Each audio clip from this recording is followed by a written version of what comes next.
We're here.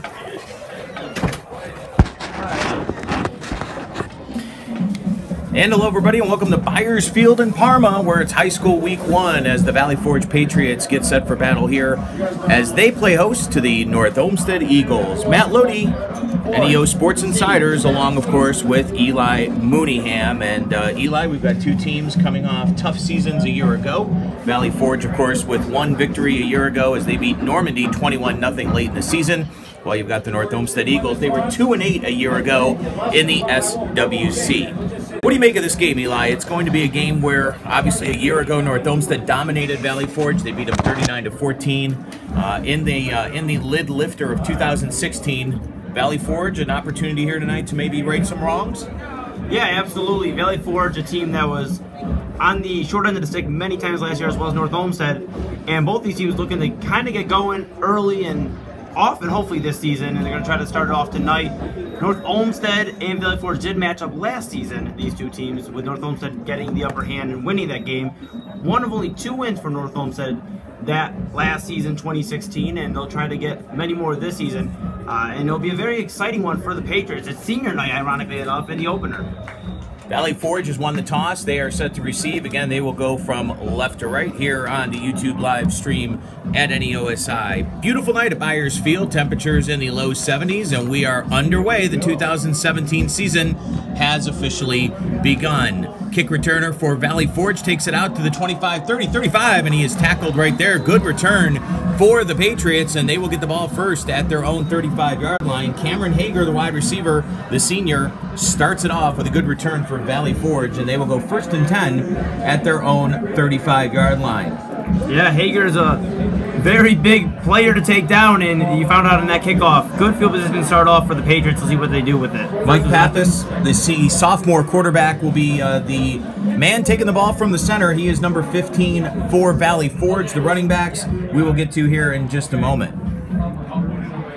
1st and 10. Handoff goes to 21. That's Jalen Varner, the running back. Varner with a nice push up the middle, and he gets about 7 yards on 1st down. So good start here for Valley Forge as Jalen Varner, the junior running back, starts it off with a couple of yards there on 1st and 10. Yeah, it's interesting to note that there's a lot of seniors on this Valley Forge offense, and Canona, as the quarterback for the Patriots, is going to really lead this team. Wherever he goes, they'll follow. Credit 3 for Varner there on 1st down, and it's 2nd and 7 for the Patriots. Quinones with a handoff up the middle again. It looks like that time it was the fullback with the carry, and it's going to be 3rd and long here for Valley Forge.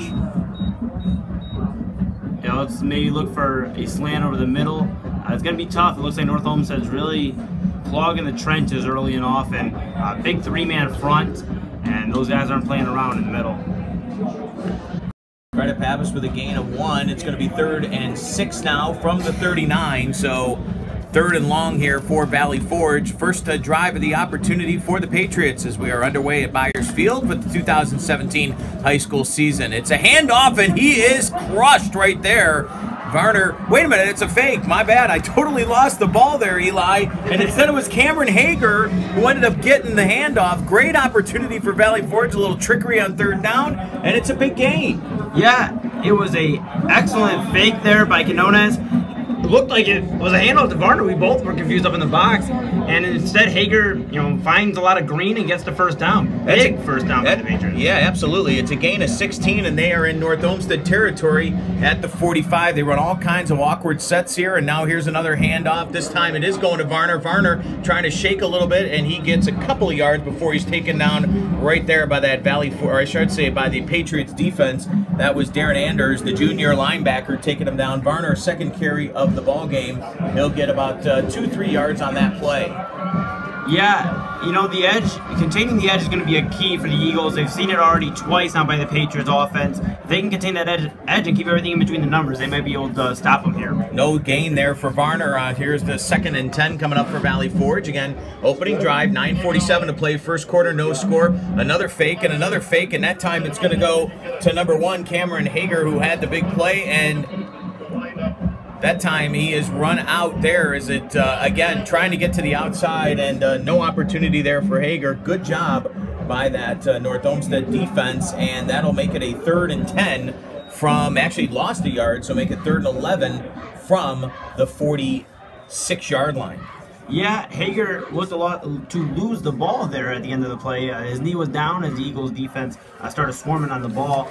Just be careful with that. You know, sometimes it's a bang-bang play and the refs don't necessarily know what play happened first, and he going down to the ball being lost. John Quinones has not attempted a pass as of yet, but it looks like he will have to here on 3rd and 11. Back to pass, running in the pocket. He's going to take off with it. Gets to the 45. A flag comes in. Looks like it'll probably be a hold on Valley Forge.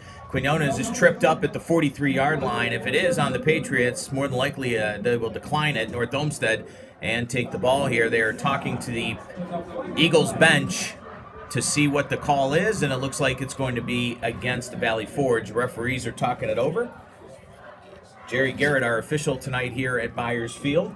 Quinones got about 3 yards on the play, certainly not enough for a first down. Right now it looks like they're trying to decide if they're going to accept the penalty. Tim Breidinger, the head coach for the Eagles, and it is a hold on the Patriots. So take them back 10 more yards, and they are going to, it looks like, accept the penalty.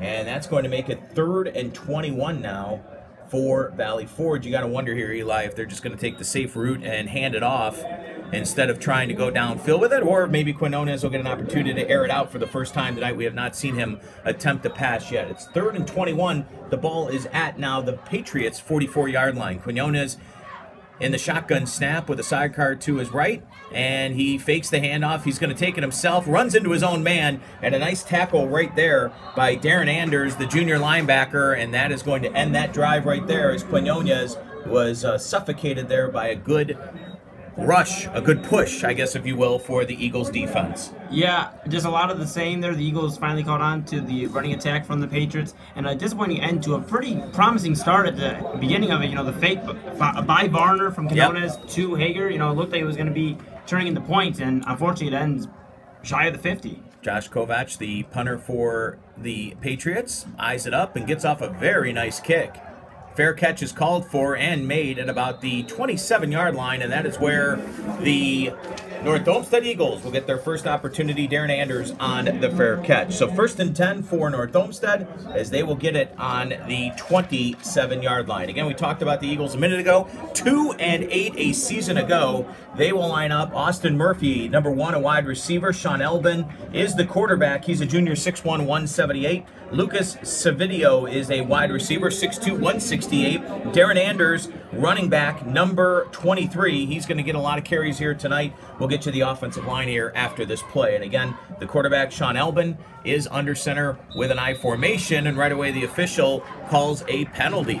Looks like it's going to be some sort of formation penalty on North Olmsted, and that is what it is.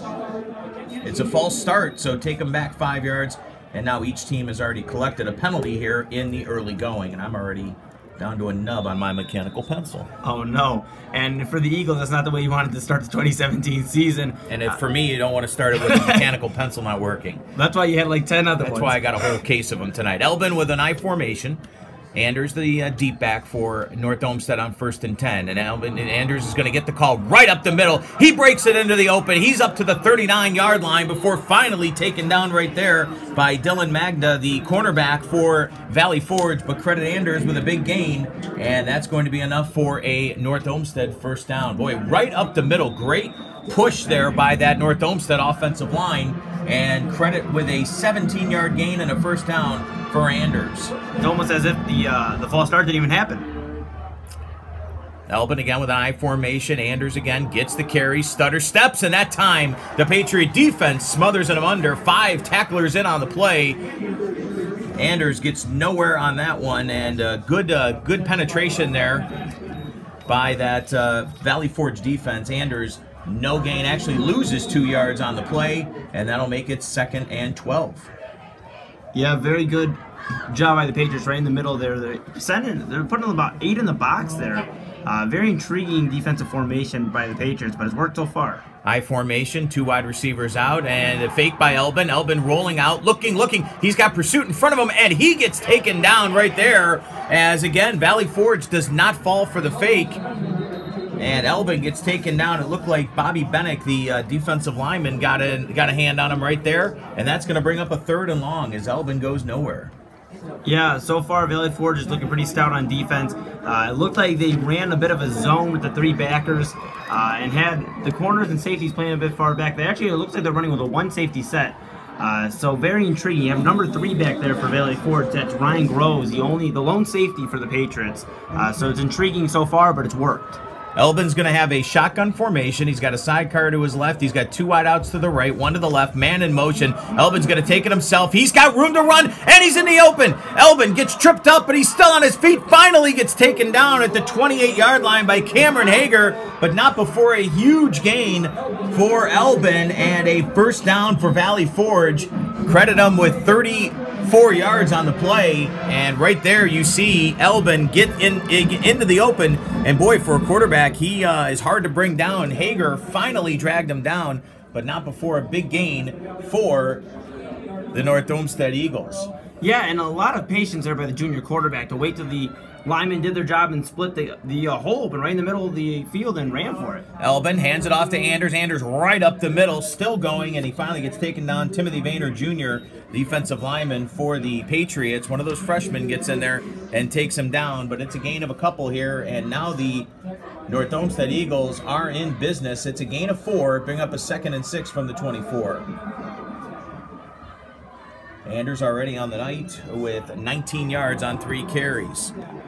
2nd down and 6 coming up here from the 24. 6:13 to go, opening quarter, no score. But the North Olmsted Eagles, with a couple of first downs, are driving. Elbin with the I formation. Anders the deep man, and again in motion is Austin Murphy going from left to right. A fake to Anders, rolling. Elbin throws. He's got his man open. Nice tackle though right there, and taken down out of bounds is the wide receiver for the North Olmsted Eagles. Elbin with the completed pass, our first completed pass of the night. And that's going to bring up a 3rd down situation here for the North Olmsted Eagles. 3rd and 3. That pass completed to Ryan Connolly, the running back. And so far, good fundamentals by the Patriots.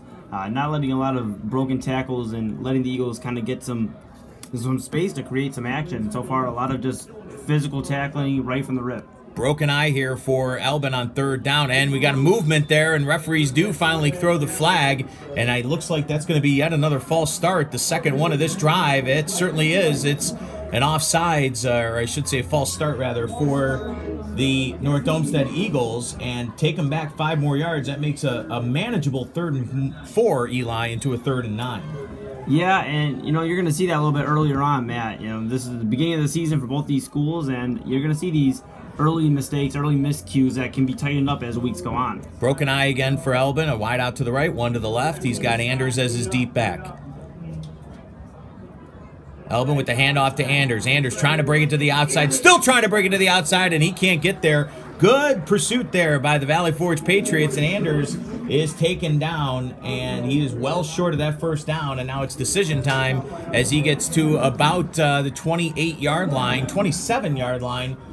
Credit him with no gain on the play. Boy, that penalty really hurt North Olmsted on that drive. Again, that would have been at the 22 instead is at the 29, and or I should say the 27 rather. And now it looks like that Tim Bredinger and the Eagles are going to go for it here on the early going. 4:24 to go and moving here in the fast-moving first quarter from Byers Field. Matt Lodi along with Eli Mooneyham. No score.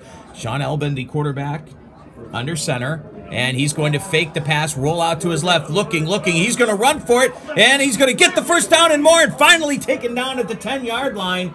Great block right there by one of the wide receivers. I think it was Austin Murphy. And that's going to be a first down, and you can hear the Forge coaches to our left saying, you got to watch the ball.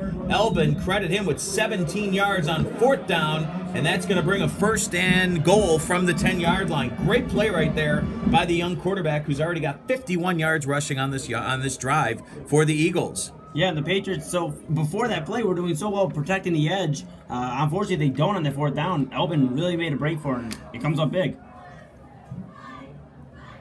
Elbin hands it off, fullback right up the middle. He's going to go in for the touchdown. That's Ryan Connolly, and they crossed him up again.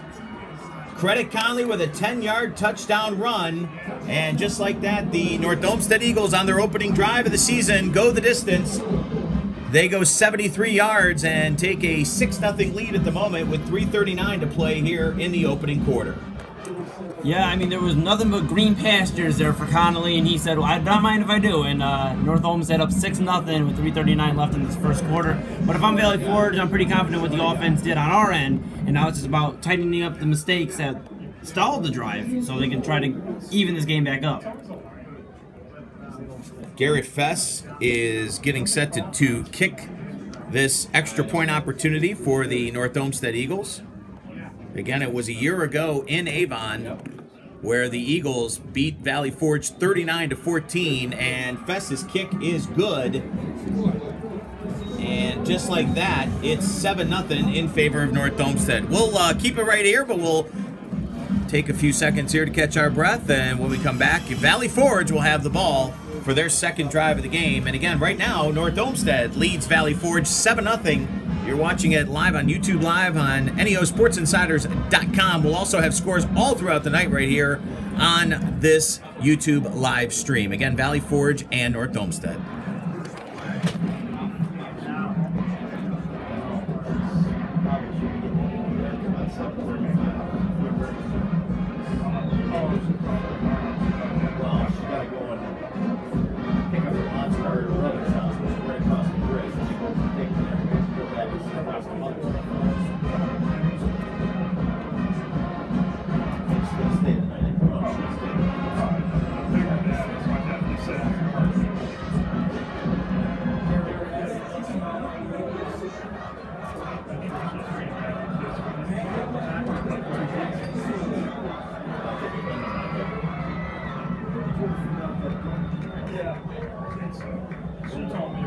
Electronic something transfer? Yeah. Is that yeah, I was just thinking about that when I came up with the press. EFD it was, right? Yeah. So, what did you check on it? Okay, we're back here on the YouTube live stream. Valley Forge and North Olmsted. The kick goes. It's a short one. 20, 25, 30, 35, 40. Breaking it to the outside and getting up to the 40-yard line is Cameron Hager for the Patriots. And they will have good starting field position here on their second drive of the evening. Got to be happy with Hager so far. He's put the Patriots in some very favorable positions the first two drives. And now it's just about that offense. We've seen a lot of running right up the gut. We'll see if that continues to work for them. And really the catalyst of the offense has been Cameron Hager so far, number one, the senior wideout for the Patriots.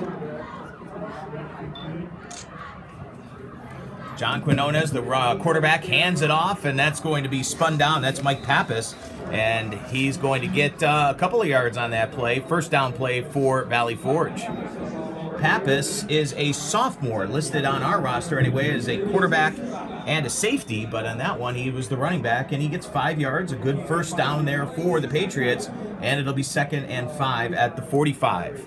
Again, if you're just joining us, 7-0 in favor of North Olmsted. Again, they dominated this game last year, 39-14 in the lid lifter of the 2016 season.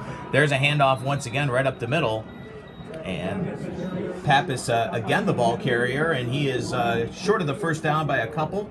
And that'll bring up a 3rd and 4 from the 46. Again, don't forget, we have got 14 reporters out in the field tonight. Quick hurry-up offense, and the handoff goes right there, trying to turn the corner, and he does, and he gets the first down. That's Jalen Varner, and a very quick run there for the Valley Forge Patriots, and that's going to be enough for a first down. Great play there by Valley Forge. They caught North Olmsted napping a little bit. Yeah, and that's really been a key so far for the Patriots, just kind of hitting them with those surprise offensive formations, really, just offensive plays that you wouldn't expect so far, and getting to the edge has been really a key so far. Known as the quarterback for the Patriots. Man in motion is Hager. Hager gets the handoff. He's got the ball. He's trying to get to the outside. Gets to the 45, and a nice tackle right there by North Olmsted. Tripping him up right there is Darren Anders, and that's going to still go for a couple of yards for Hager, but that could have been a lot more if it were not for the nice tackle right there by the Eagles. And it's officially a gain of 5 for Hager. So 2nd and 5 from the 44. Again, North Olmsted 7, Valley Forge nothing. You're watching it right here live on NEO Sports Insiders, on YouTube Live as well. Under center, Quinones got a man in motion. He's going to give that ball right there to the up back, and he is taken down at the 45-yard line. know which one that is. It might have been Pappas again, or maybe Varner. We'll have to wait. That was Pappas. So Pappas with his 3rd carry on this drive nets a -1, and that's going to bring up a 3rd and 6 from the 45. So critical play right here for the Valley Forge Patriots. 2nd time already that they have been an opportunity here where they can maybe do some damage on this drive. Pappas quickly, or Quinones rather, quickly rolling to his left, throws the ball. It's incomplete, and he had a man open. That was Sam Risotto, the junior tight end. Instead, it falls incomplete, and that is going to bring up a 4th down. We'll see right here what the Valley Forge Patriots and Marcelo DeAngelis, the head coach, decide to do. Yeah, it looked like Quinones waited a little too long, threw it behind Risotto there, and that's why you get the 4th and 6. Wouldn't be surprising if they went for it, though. You're at the 45, so you're on the other side of the 50. So if you turn the ball over, at least you're going to make North Olmsted go a little bit longer way. Yeah, no question. He's got a couple of guys to his left. He's got 2 running backs behind him. And Quinones is going to take one, fake one, then he hands it off. Trying to turn the corner, and he's not going to do it. That was Chris Mayak, the wide receiver, the senior. And Mayak is taken down, and he is short of the 1st down. So a turnover on downs. Boy, tough break right there. As once again, just like we saw in the first drive, they had opportunities right there, that being Valley Forge, but could not come up with anything. Credit a loss of 1 right there, and now the ball will go over to the North Olmsted Eagles, 1st and 10, and they're going to start on their own 45-yard line. But again, really good field position here for the North Olmsted Eagles. Yeah, excellent tackle there by Austin Murphy, the junior defensive back there. It really broke down and didn't let a juke move fake him out. He got low and tackled them, and that was an excellent job to stop the Patriots in their tracks on that drive. Elbin fakes the handoff to Anders, now fires, it's intercepted! And a great play right there by Nick Krugler, the linebacker, stepping right in front of the wide receiver, and Elbin is picked off. Great play right there as Krugler jumps right in front of the receiver. And that's going to give the ball right back to Valley Forge. So the first turnover of the night belongs to the Patriots with 52 seconds to go here, and again a fast-moving first quarter from Byers Field. So it'll be 1st and 10 from the 42-yard line, and right back on the field come the Patriots. Yeah, Kugler read that like a Sunday edition of the Funnies, and now the Valley Forge Patriots are sitting right where they were in that last drive. Fake, another fake, and the running back goes backwards. That looked like it was Jalen Varner, and Varner taken down very hard right there by number 43, Xavier Liddick, the defensive back, in on the tackle. So Varner, credit him with not much. Actually, he's going to end up losing 4 yards on that play, so make it a 2nd and 14 from the 46. And right now, Eli, you got to expect Valley Forge. They might want to open things up here a little bit. They are not fooling right now the North Olmsted Eagles with these running plays. There's a fake, another fake. Now he's trying to get to the outside. Still trying to get to the outside. Stops and cuts in the middle. That again is Jalen Varner, and Varner not going to get much. Might even lose another yard. And that's going to bring up a 3rd and long. He did lose 2 more yards, so they are going backwards as Varner has lost 2 yards, or I'm sorry, 6 yards total here on these first 2 carries. And with that, the first quarter comes to a close. The North Olmsted Eagles lead the Valley Forge Patriots 7-0 in a good, well-played first quarter here at Byers Field. We'll take a short little pause, and when we come back, it'll be a 3rd and 16 from the 48. You're watching it on YouTube Live on the NEO Sports Insiders Network.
Welcome back to Byers Field. You're watching it on YouTube Live tonight. Matt Lodi from NEO Sports Insiders along with Eli Mooneyham. 7-0 in favor of the North Olmsted Eagles over the Valley Forge Patriots, and it's a 3rd and 16 for the Patriots going right to left here now as we start the second quarter. Quick handoff, or I should say a screen pass, and this is complete. Quinones gets the pass out to Mike Pappas, but Pappas is still going to be short of the first down.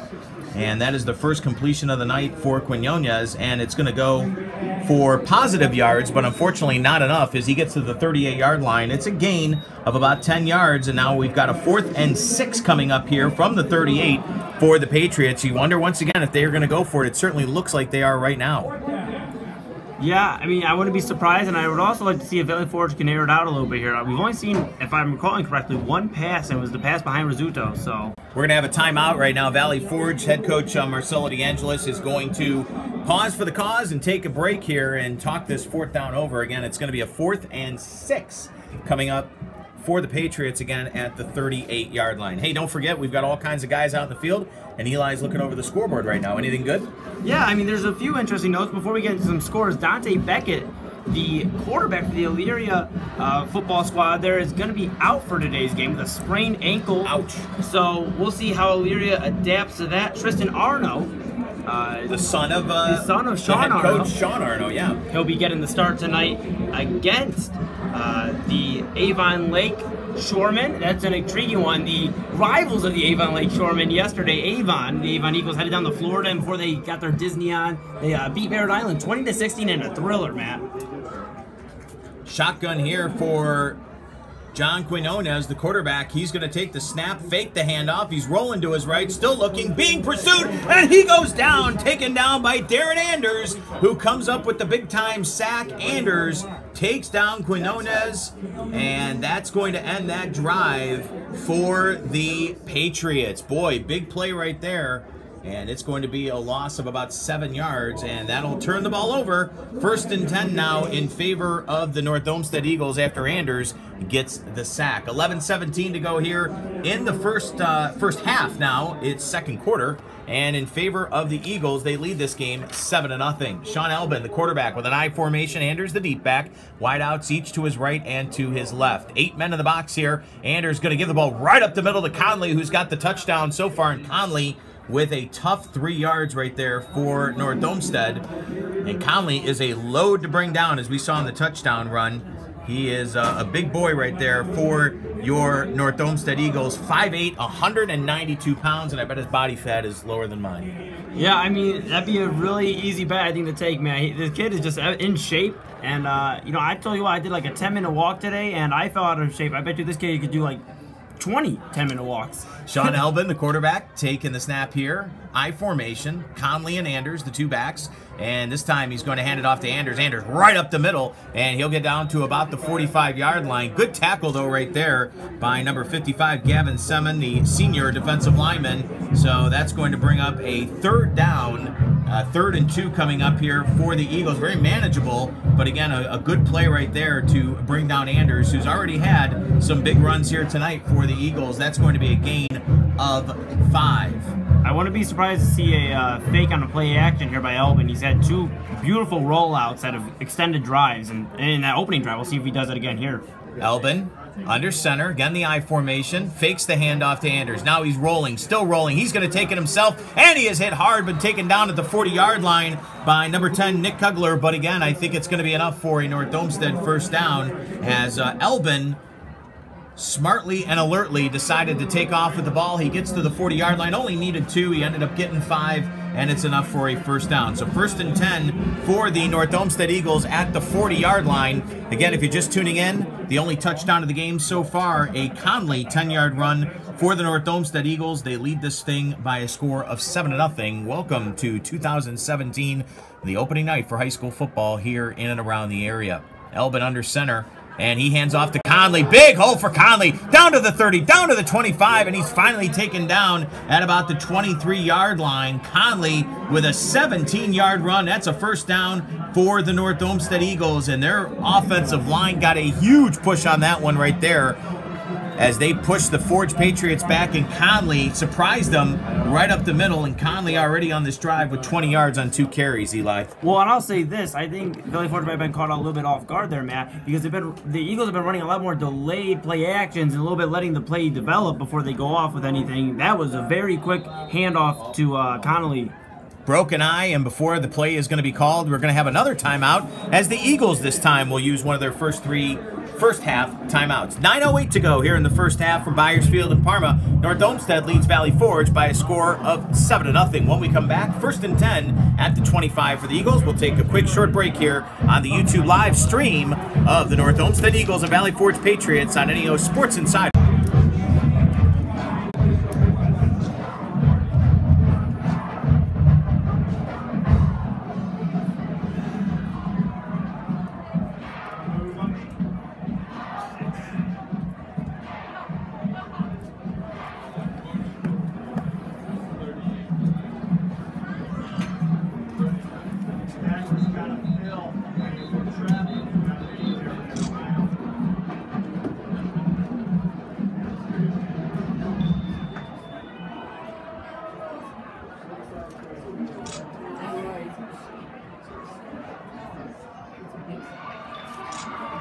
Elbin back under center for the Eagles. Welcome back. Conley gets the handoff on the first down snap for North Olmsted following the first down run of 17 yards. And that time, Conley in a pile gets maybe about 2 yards, and that'll bring up a 2nd down for North Olmsted. All right.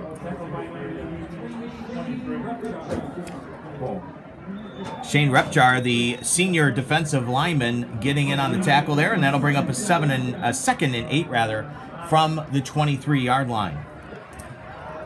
Elbin under center. He's got the I formation. Anders and Conley, been the 2 workhorses so far for the Eagles, are in the backfield. Elbin going to fake the handoff to Anders, roll to his right, try to hurry up and get a throw off, and he does to Conley. Conley gets down to about the 18-yard line before he is tackled right there. A good tackle, but again, Elbin with the completion to Conley. And that's going to be enough, short rather, of the first down by about a yard and a half. It's going to end up being a 3rd and 2. Credit a 6-yard gain there for Elbin. Yeah, that's one of the only times Elbin's actually had to throw the ball on one of those play action rollouts. A lot of times he's got out to the edge and just taken off. That time he actually dumps it off and got a lot of yards on that play. I formation on 3rd and 2. Elbin takes the snap, hands off to the deep man. That's Anders. Anders breaks a tackle, breaks another tackle, and he's going to have enough for the first down to the 11-yard line. Anders with some tough running right there. He ends up getting 6 yards, and it's going to be enough for a North Olmsted first down as they drive towards the end zone again. They are now on the 11-yard line here with 7:48 to go in the first half. And I'll tell you what, Matt, it's really been interesting to watch this Eagles offense work. Whether it's Elbin really trusting in his guys or just really letting Conley and Anders work. Those 2 workhorses behind him are really making his job a lot easier. Elbin calling the signals, and he's going to give the ball to Anders. Anders right up the middle, breaks a tackle, breaks another tackle, still on his feet, and he's in the end zone for a touchdown. What a run right there. The best run we've seen so far of the night, and Anders gets in the end zone, and it's 13-0 Eagles. Yeah, he took himself and about 9 Patriots into the end zone with him. That was a big boy run there by Anders. Tremendous job by the Eagles, and now they're up 13-0 with the chance to make it 14-0 with the extra point. With 7:24 left in the second quarter, Valley Forge is going to be a very important offensive drive. They cannot fall too far behind in this game. Garrett Fess on for the kick once again for North Olmsted, and the ball is down, the kick is up, and the kick is good. So credit Fess with his 2nd point of the night, and it's 14-0 Eagles. That drive, 8 plays, and it covered 53 yards after the Patriots were failed on 4th down, and again, got to credit North Olmsted, that offensive line doing a good job here so far tonight. Valley Forge will get another opportunity. We'll step away for just a moment. It's 14-0 in favor of the North Olmsted Eagles. They lead the Valley Forge Patriots. Again, you're watching us tonight on the YouTube Live NEOSI Sports Network.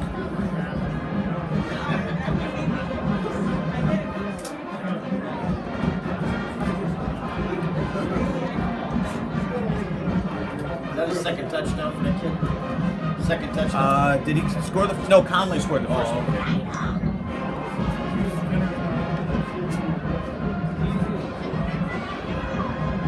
4 and 1 back. Sure.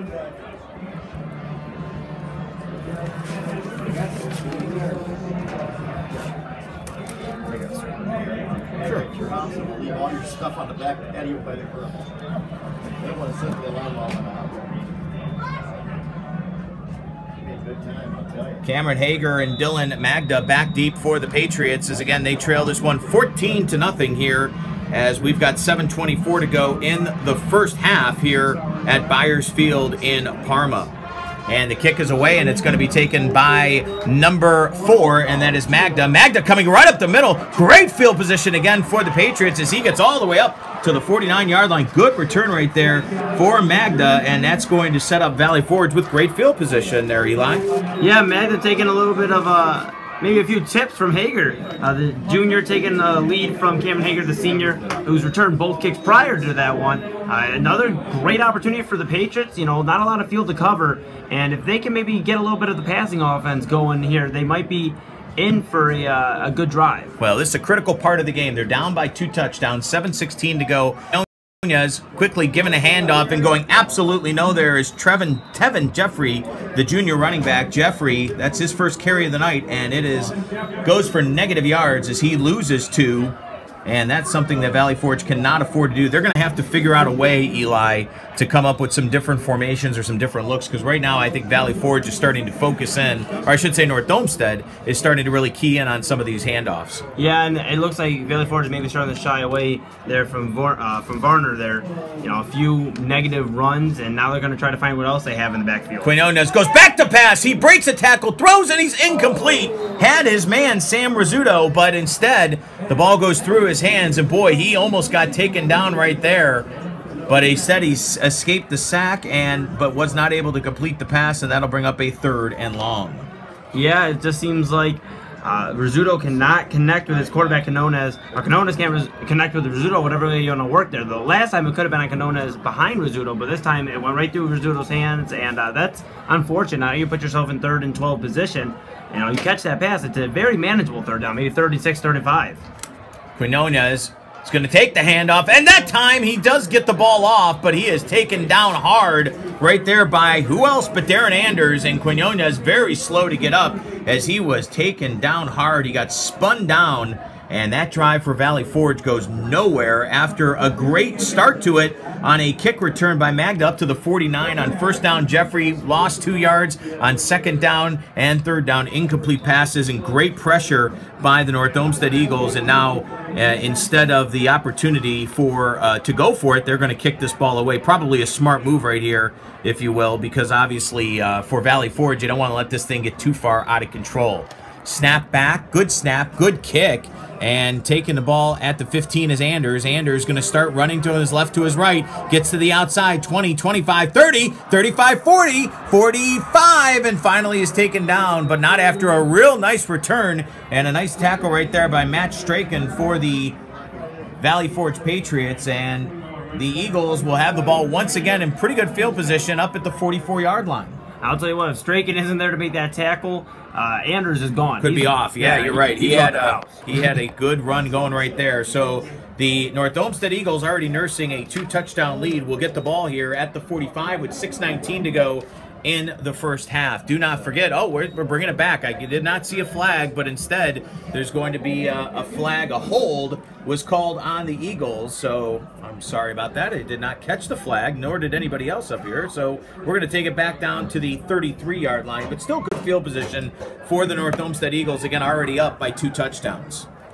Yeah, and as you mentioned, Matt, this will be a key possession both for the Valley Forge defense and for the North Olmsted offense. If they can score another touchdown here, you know, it kind of takes the winds out of the sails. It's senior night here, if you're just not tuning in to the game. A very unconventional senior night, but it is on the opening night here at Byers Field for Valley Forge, and you definitely don't want to start senior night going into halftime down by 3 touchdowns. No, definitely not. Elbin is under center, I formation with Anders and Conley, it looks like, and that's the handoff to Anders. Anders breaks to the outside. He's up to the 30, 35, 40, 42-yard line, finally taken down, but another great run for Anders, and that is going to be enough for another first down as he gets to the 41-yard line.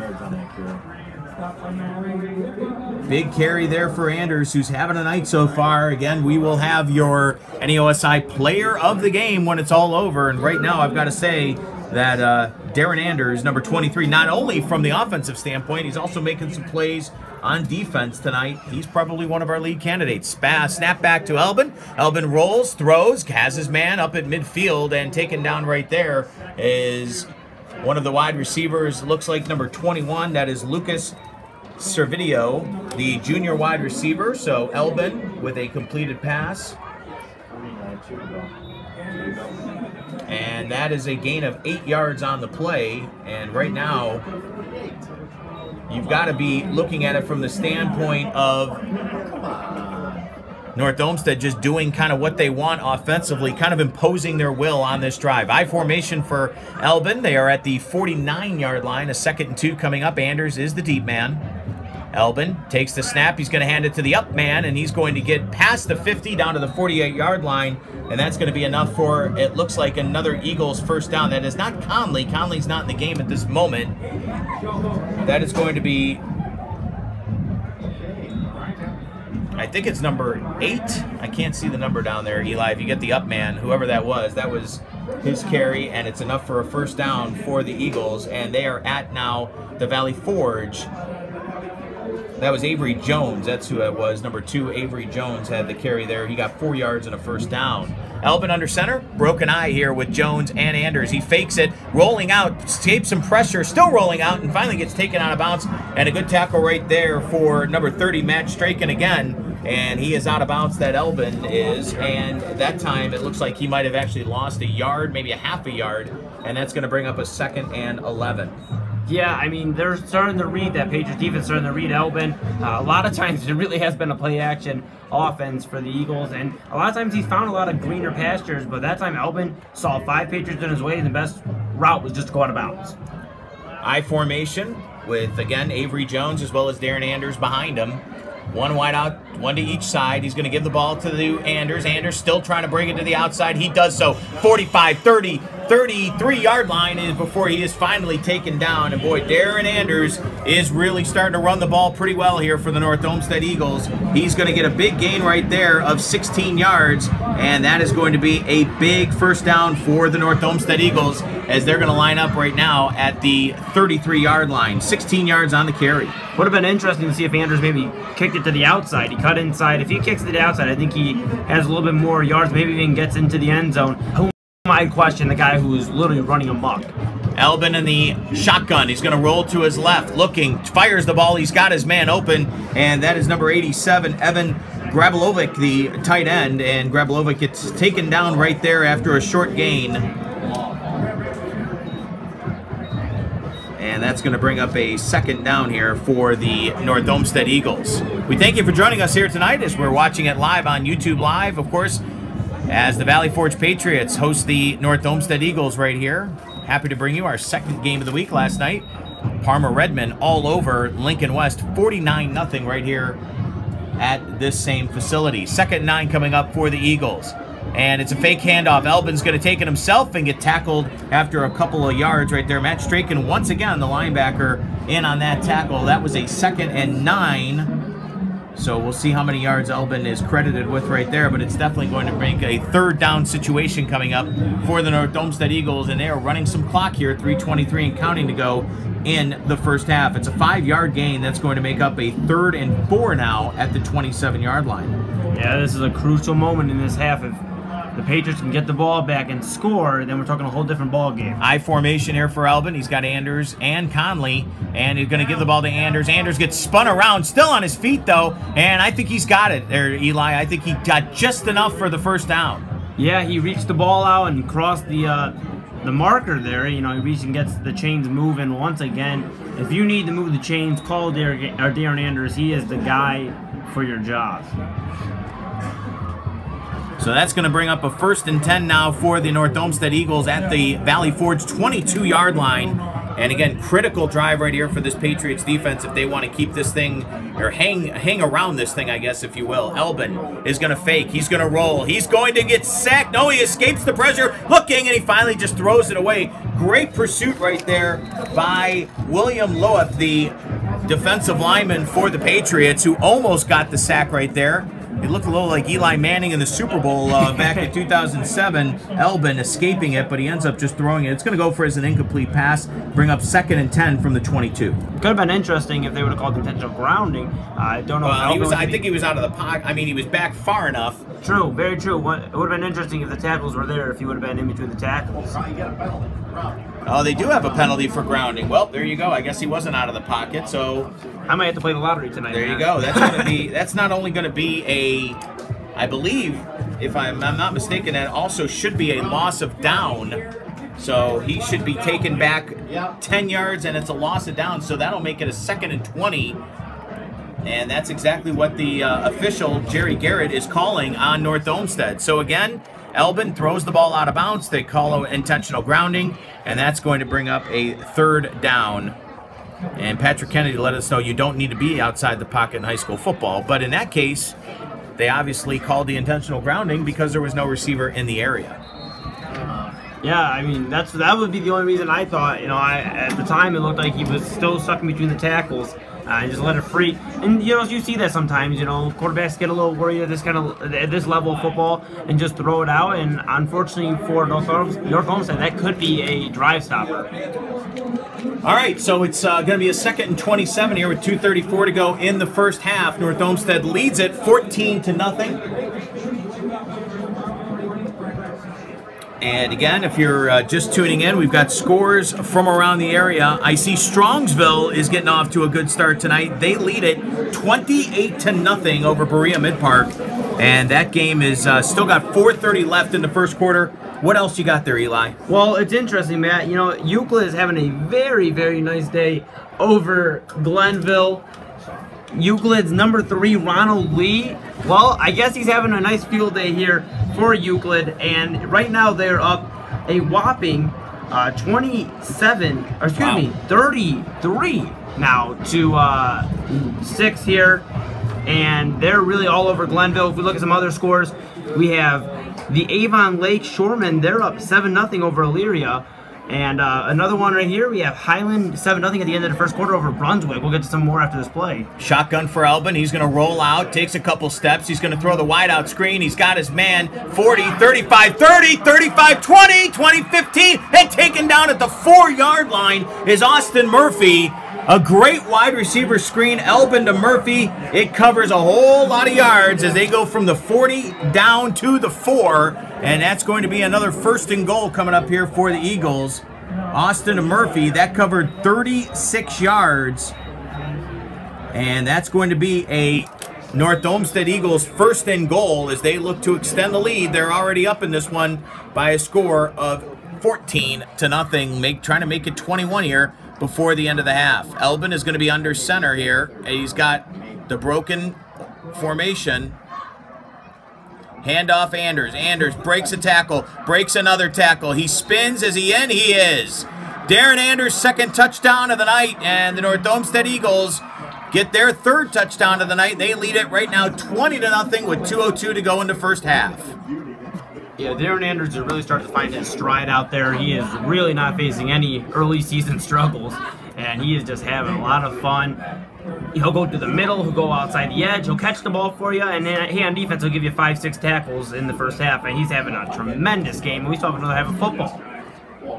Garrett Fest coming on to kick the extra point. The point is up and it's good.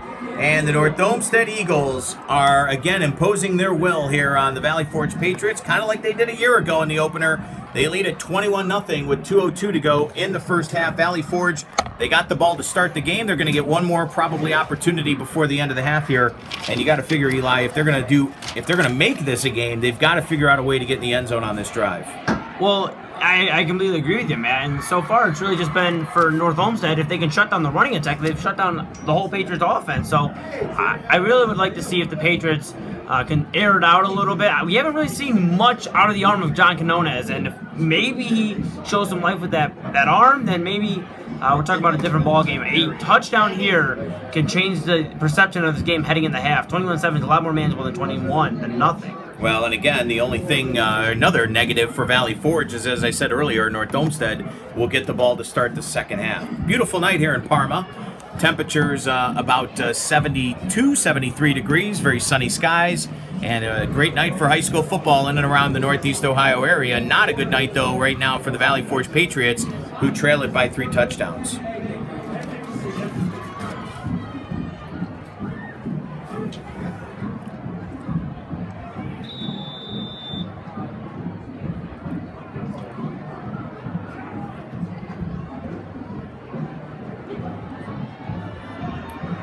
Olmsted lines up for the kick here as they will kick it deep. And back is Hager as well as Magda once again, and that ball is going to go out of bounds. So the Valley Forge Patriots will start with decent field position after the ball goes out of bounds. That's one thing they've had going for them all night is a good field position. Now it's just a matter of capitalizing on it, Matt. A few more notes here as we get back to our scoreboard. 32-6 in favor of Euclid over Glenville. Okay. Not 33, but nonetheless, Arno throws a touchdown there, there you go. to Isaiah Thomas, not the Boston Celtics, now Cleveland Cavaliers. You're sure it's not to the I ran my test. Isaiah Thomas? You're sure about that, right? Absolutely. 9-yard touchdown pass. The conversion is good. And O'Leary is on top of Avon Lake in the second quarter, 10:38 remaining. So that's a very intriguing game. We have another score here, Columbia on top of the Independence Blue Devils, 20-7 at the end of the first quarter. And, you know, it's really intriguing, these week 1 matchups. A lot of teams trying to find their momentum and their footing early, and sometimes some teams are better suited for that earlier on than others. Well, after some discussion, it looks like that the Patriots have decided that they're going to make North Olmsted kick it again, especially after Magda had a real good return on the last kick that got him up to the 45-yard line. So North Olmsted will once again tee it up. And again, with 2:02 to go here in the first half, North Olmsted with a 21-0 advantage over the Valley Forge Patriots. Again, thank you for joining us here tonight. We've got 14 reporters out in the field tonight. You're going to get to hear all kinds of reports tonight on not only right here with us talking about it, but you'll get to hear some of our reporters later on this evening on AM 930 WEOL out in Elyria, and also tonight on Friday Night High School Hysteria on AM 850 ESPN Cleveland WKNR. You'll hear all kinds of reports from our crew who are out and about in Northeast Ohio. A kick once again, this time from the 35, and this is a short kick, and this time Magda's going to take it at the 27. He's up to the 30, 35, 38-yard line, finally taken down at about the 39. And right there, a good gang tackling that time of Magda, and Valley Forge will start with, again, decent field position, but their offense tonight has not been too good as they've not been able to get much going here in this first half, Eli. Yeah, they're going to have to play a little bit of a 2-minute drill here, Matt, with 1:55 left in the first half. We'll see what John Canones and company can do offensively. North Olmsted really doing a good job, and I like the way they've lined up a lot tonight.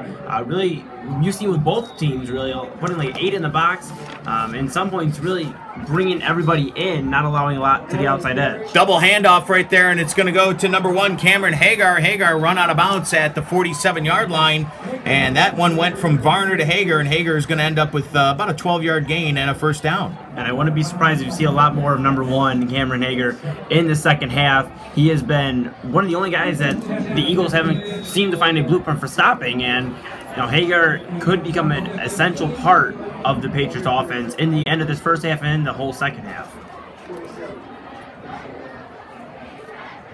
Quinones in the shotgun snap. He's going to take it, looking, rolling out to his right, still looking. He's going to end up running with the football. Gets to the 40, down to the 37-yard line before he's finally taken down. But that's going to be enough for another first down. So the Valley Forge Patriots, 2 plays, 2 first downs here on this drive. Yeah, gritty run there by John Canones. Really took off, didn't let anybody slow him down.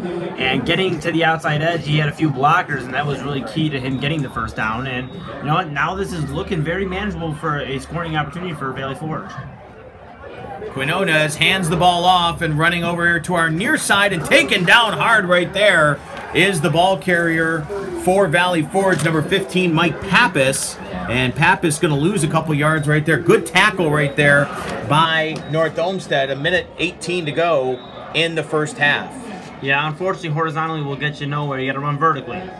And Screen pass right there, and it is complete, and it's taken down to the 27-yard line before, again, a tackle is made, and that's going to be enough for a first down. Pappas once again. So Quinones to Pappas, and that's going to be enough for a Valley Forge first down as they are on the move in a hurry-up. Quinones in the shotgun. He's got a sidecar to his left. Wide receivers out. He fakes the handoff to Pappas. Going to keep it himself. Breaks a tackle. Still going, and is finally taken down at about the 21-yard line. Quinones gets a gain of roughly 4 yards, and that's going to bring up a 2nd and 6 situation with 43 seconds to go here in the first half. 21-0 North Olmsted. Quinones takes it. He's going to look deep, and he fires the ball, and it is intercepted in the end zone. Great play right there by North Olmsted's Austin Murphy, who looked like he made a one-handed grab in the end zone, and another drive stopped for the Patriots. Murphy with the interception, and with 33 seconds to go in the first half, the ball's going to get turned over to the North Olmsted Eagles following the interception. Yeah, that was shades of Odell Beckham Jr. in the end zone. Excellent grab there by Murphy. Palms it, gets the other hand on there at the last second, and he gets his foot down. It looked like he had possession of the ball. That might be the only thing they're arguing there. But he does get possession, and it's going to be the Eagles football. Maybe they kneel it. I mean, I don't know what you really do. You don't want to run the risk of airing it out, and then a costly interception puts the Patriots right back in field position. So maybe you take the knee and take your 3-touchdown lead in the half. Vince McKee letting us know Strongsville up 35-0 second quarter over Berea Mid Park. We've got 33 seconds to go here in the first half at Byers Field. North Olmsted 21, Valley Forge 0. And it looks like North Olmsted is going to take a knee and get in the locker room at the 3-touchdown edge. We will see if they do just that. Elvin takes the knee, and unless Valley Forge calls a timeout, which I do not believe they're going to do, that's going to end the first half here from Byers Field. The clock continues to run. Might just need one more kneel here. Yep. Boy, tough first half for the Patriots. They've had their opportunities. It's not been as dominating as it might look as far as the score is concerned. Valley Forge a couple times turned it over on downs. This last possession, trying to go for a touchdown, gets intercepted in the end zone. But North Olmsted, give them credit as well. They've taken advantage of those opportunities. Well, I'll say this, Matt. I think North Olmsted had to work a lot harder for their touchdowns. Valley Forge had tremendously better field position. It's just a matter of capitalizing, and they'll have an opportunity to do it in the second half. The question is, will they do it on senior night? And that's going to end the first half. North Olmsted heads to the locker room with the 3-touchdown advantage. They lead at 21-0 over the Valley Forge Patriots. We're going to obviously keep it right here. No reason for us to go anywhere. You'll get to enjoy the North Olmsted as well as the Valley Forge bands, but we're going to walk away for a few minutes, catch our breath, and we will get some scores compiled for you as well as some statistics, and then we'll bring it back for the second half. I'm Matt Lodi. I'm along with Eli Mooneyham. We are at Byers Field in Parma. We're at the half. The North Olmsted Eagles lead the Valley Forge Patriots by a score of 21-0. We appreciate you joining us tonight live on YouTube Live, High School Football 2017. We'll take a break, and we'll be back after this. Too bad. All right, I'm going to get some stats.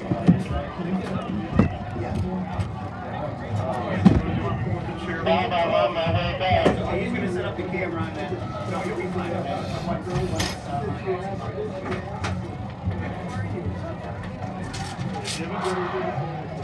Then there was lights.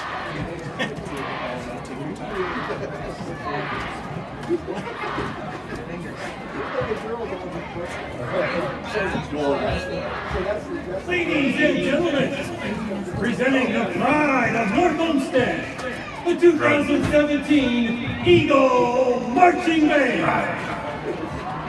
Led on to the field by Ruffalo, the Incredible Hulk? Lucas Loftus. We welcome back So what do you think, orange and black, but the band is going deep purple with Ed Root's first hit, Hush. You didn't want to get in. Come on. Four fries on it. 90s and beer. We had rain one night. Water was warm. If we're good. Oh, no.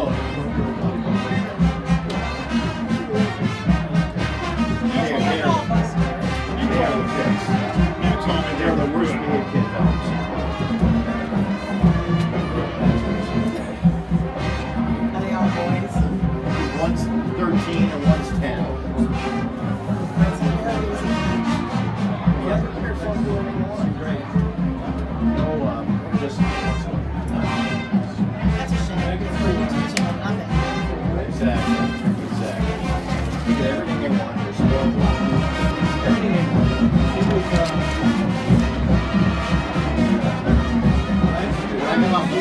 I got down on my knees and I kissed the paper. Back in place.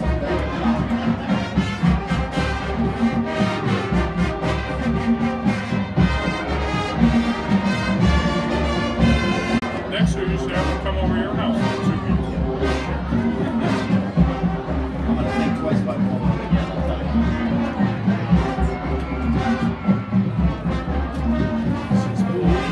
Yeah. What's that? You had a lot of fun. Shit. Not with them, I did. Yeah, you did. Hi, how you doing?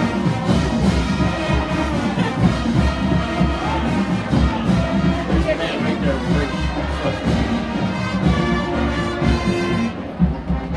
I didn't even see anybody selling tickets. Jews and high school.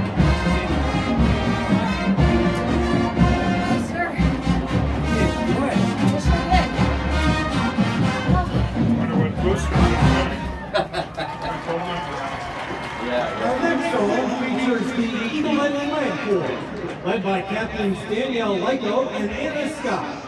Originally written by Bob Dylan, this song was performed by dozens of artists, including Pearl Jam, U2, and the Dave Matthews Band.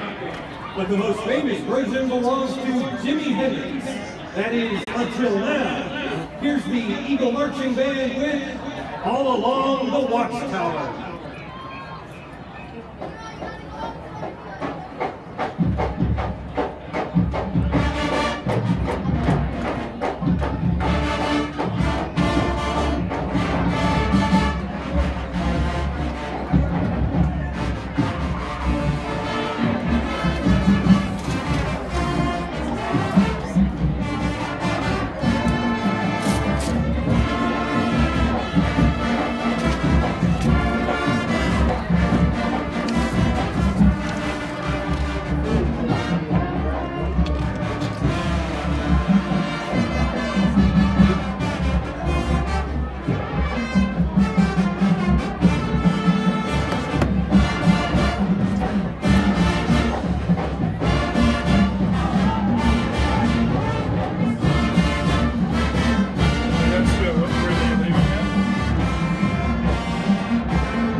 is made possible by Zdeněk Spika. He's the man who allegedly fired a flare gun inside a Swiss casino in 1971, igniting a huge fire. As Deep Purple watched the casino burn to the ground across Lake Geneva, one of the biggest rock songs of all time was born. Smoke on the Water.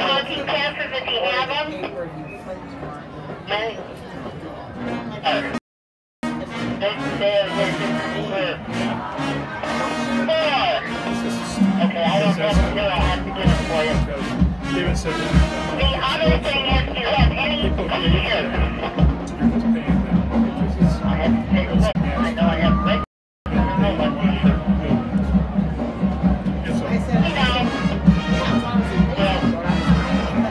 I went to the mostly bars. He doesn't know anybody up here.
Our last song features the Eagle Ed Club with Captains Monique Giannani and Emily Smith. You know what they say, where there's smoke, there's fire. Jimi Hendrix got the idea for this song while trying to warm himself on a cold winter night. If he could just get his friend's big dog away from the fireplace. So move over, Rover, and let the Eagles take over with fire. And why is he allowed to do this? Right, because tomorrow this thing doesn't have to go anywhere. They're there for the money. She said, because I was watching these guys, they had a special guest. And she said, this is what they do. And she said, it's so, either guy treats women fairly or they treat them, they abuse. But why would you pay for someone to make that much? They don't pay an abuser and stuff. And they're all making That's the thing because our society. Right. We don't care.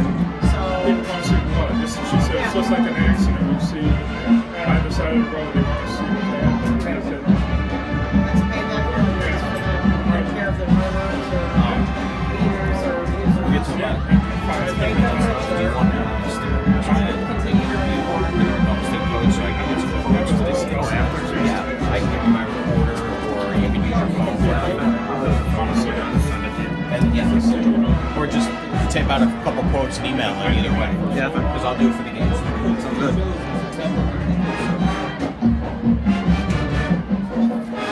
Anders 84 yards, 2 touchdowns.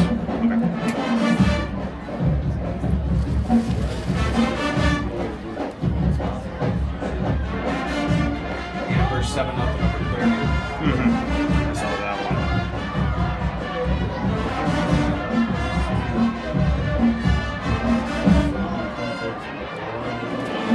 We're gonna get those sweet melodies of halftime or the post-game show. What's that? So we're gonna listen to the sweet melodies of the post-game show after.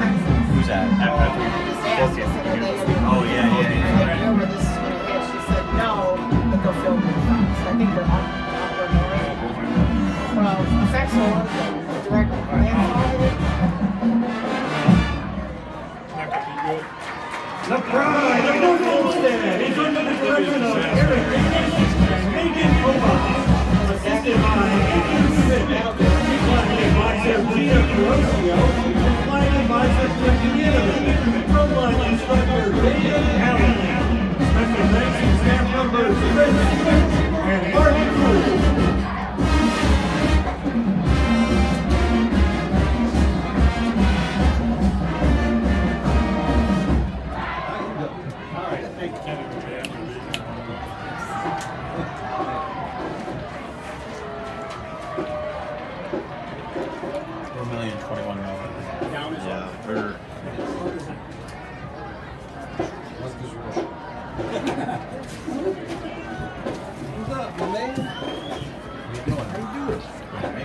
I was hoping I'd see it. It's new. North Olmsted.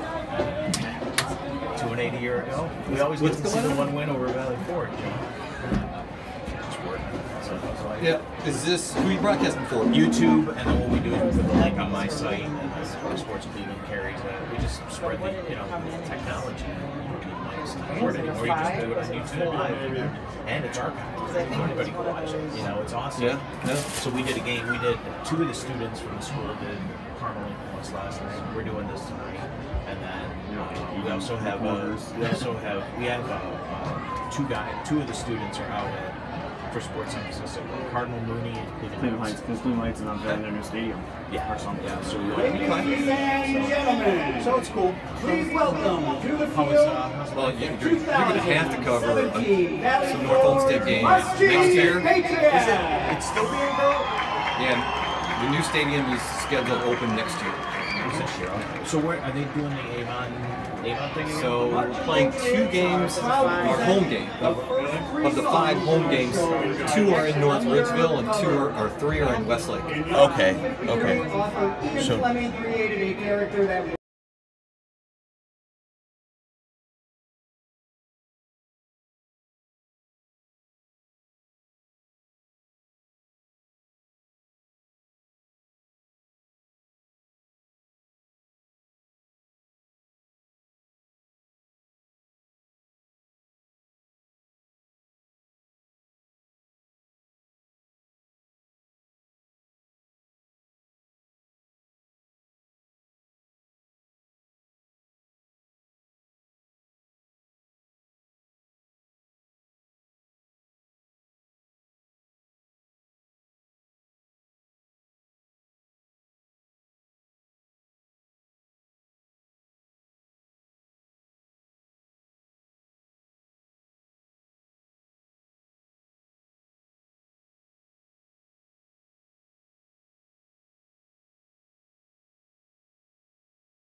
Welcome back to Byers Field in Parma. Matt Lodi along with Eli Mooneyham on YouTube Live, NEO Sports Insiders.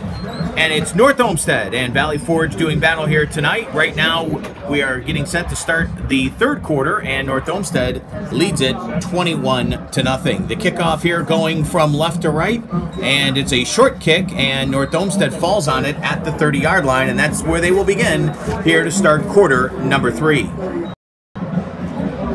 Some numbers here in the first half, and of course the big number for North Olmsted is Darren Anders, the junior running back, who's got 2 touchdowns and 84 yards rushing on 11 carries tonight. The up man, that being Conley, the fullback, he's got 32 yards on 4 carries and a touchdown. The quarterback, Sean Elbin, he has 7 carries for 60 yards. Elbin's going to start the third quarter in the shotgun with Anders standing right to his left, and the handoff's going to go to Anders. Anders comes off tackle, still fighting for yards, and gets up. The ball goes down, but the referee says that he was down. It's going to be a gain of 5 for Anders. One of the only times tonight we've seen Anders really lose the ball. Before he lost the ball, I was going to say he's really creative on his feet and knows how to. He's a shifty guy. You're right. Absolutely. Make some misses, and that's what's really led to some of his bigger runs. And if he's not going to make you miss, he'll just run you over. 2nd and 6 coming up here. They give Anders a gain of 4 on the play. 14-7.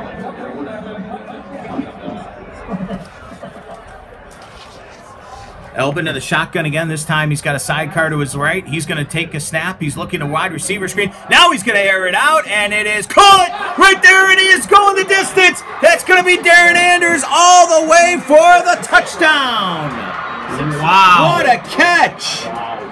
What a snag by Anders. I thought, from our vantage point here, Matt, that he stopped too early and the ball was going to sail over his head. Well, he snagged it. And from there, it was just a foot race to the end zone, and I don't think anybody's catching Darren Anders on the football field tonight. Just excellent, go up and get it catch, and then he just takes off, and leaving the Patriots chasing him, and it was number 4, Dylan Magda, who got beaten on the coverage there. You just got to be careful. I'd rather you play 8 steps back than on Darren Anders. Yeah, but you know what? You've got to do press coverage on that situation. You know, when a running back flares out like that, especially a guy like Anders who's got all that talent, you've got to be able to stop him. The extra point is up, and this time it's no good, and that's going to end the streak of 3 straight extra points for the North Olmsted Eagles, but they are still firmly in control, 27-0. That's a 67-yard touchdown from Elbin to Anders. And boy, we talked to you a moment ago, Anders with 84 yards on 11 carries and 2 touchdowns. His 3rd touchdown of the night. And that time it's a 67-yard touchdown snag. Well, now if you're Valley Forge, you're playing in desperate times. You're just trying to get back into the game somehow. Some numbers in the first half for the Valley Forge Patriots. They had a total of 73 yards. Varner, the running back, ended with 2 yards on 5 carries. Probably their most biggest offensive star would be number 1, Cameron Hager. He ended up with 32 yards on 4 carries. He had runs of 16 and 5. The quarterback, John Quinones, was 2 of 6. He ended up with 24 yards. He also threw an interception and was sacked. For the Valley Forge Patriots, it's going to be Hager and Magda back deep here for the kick from North Olmsted. Again, the Eagles, if you're just tuning in, firmly in control of this one, 27-0. Again, we talked earlier about last year they won this very game in North Olmsted, actually played the game in Avon by a score of 39-14, and it got to 39-0 before the Patriots were able to get back in the game with a couple of late scores. So we talked about Anders before as possible player of the game. It certainly looks at this point like he is in firm control of that, Eli. Yeah, I'll tell you what, it's been a lot of fun, Matt, watching Darren Anders play. And this whole North Olmsted offense, they're really comfortable with what works for them. Hand the ball off, and only once in a while I have to dump it off. That was the first pass I've seen that's gone past 20 yards. Well, they haven't really needed to air it out. And Quinones is going deep, and it is almost intercepted as it is broken up right there by North Olmsted. Number 8, Sean Conroy, the senior defensive back, with a nice play. Yeah, I'm all for airing the ball out and trying to get something going in the air, but you got to be careful with the way you throw it. Late interception in the first half stalled any momentum Valley Forge had, and that could have been a very quick and abrupt end to the first drive out of the second half. Quinones, and with the handoff, it's right up the middle and taken down after a very short gain. And that looked like it is Mike Pappas. And that's going to bring up another 3rd and long, and that's been kind of the story tonight, if you will, Eli, for the Patriots, is they just can't seem to get much going on 1st and 2nd down, and they end up in these 3rd and long situations.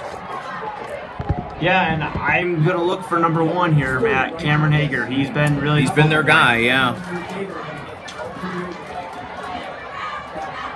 And there's the handoff, and they're trying to break it to the outside and gets taken down short of the first down. That's John Quinones, the quarterback, and again, he is short of the first down, making it a 4th down, and now a decision time if they're going to want to go for it or if they want to try to get the first down here. And it's going to be a 4th and 5, and they are lining up to punt the football. It's going to be a gain of 4, and from the 36-yard line.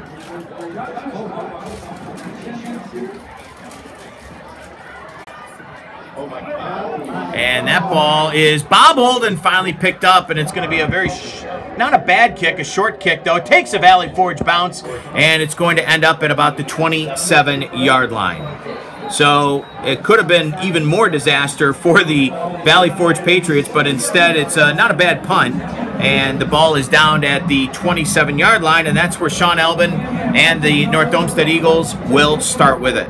Yeah, nice little roll on the friendly confines of Byers Field for the Patriots. It's really gut check time now for this defense. So Elvin and Anders, the 1-2 punch for North Olmsted, shall we say, have really been efficient. You can really put this game out of reach if it isn't already. Well, yeah, I think if you're the Valley Forge Patriots, you just want to have some positive things happen here on defense. Elbin is under center here for the North Olmsted Eagles, and there's the handoff to Anders. Anders spins his way for a couple of yards on first down. He's going to get 3 yards, take it up to the 30-yard line, bring it up a 2nd and 7.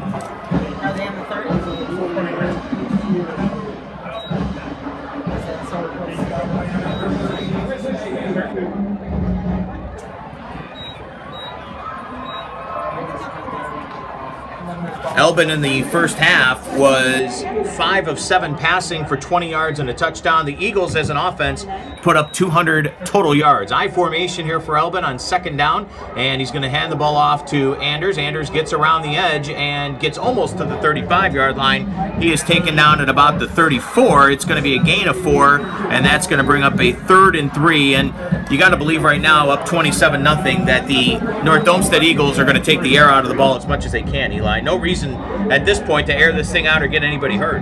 No, and especially when the rushing attack has worked for you, you have no problem running the ball a lot more. Again, Darren Anders already with 3 touchdowns tonight, 2 through the ground and 1 through the air. The last one, an explosive 67-yard touchdown grab. Elbin in the shotgun and got a sidecar to his left. He's going to roll that way and fire the ball, and it's caught, and that's Anders, and he's got the first down. He stiff arms one man, stiff arms another, and gets pushed out of bounds at the 45, and we got a flag that comes in late. I think we're going to have a late hit or maybe a face mask here. We got to wait and see, Eli. Yeah, the Patriots just seem a little bit, upset with Anders trying to make a little bit more action happen. Late hit, frustration probably kicking in at this point. Anders has had a very nice day so far, and we're seeing on the replay, it looks like it was just a late hit. Yeah, that's going to be a late hit. Yeah, they continued right out of or bounds. Unnecessary roughness, one of the two. Whatever it may be, it's 15 yards. Yep, so. Yep, and things are getting a little sloppy right now. And again, if you're Valley Forge, you're just trying to hang in this thing and try to make some positive things happen. This is a team that won 1 game a year ago, and that wasn't until late in the year when they beat Normandy on this very field 21-0. Elbin's going to be under center here with a I formation. Anders and Conley. Conley, the up man. Anders, the deep back. He's got a wide out to his right and his left. He gives it to Conley. Conley right up the middle. Conley spins down to the 34-yard line. That's going to be a gain of 7.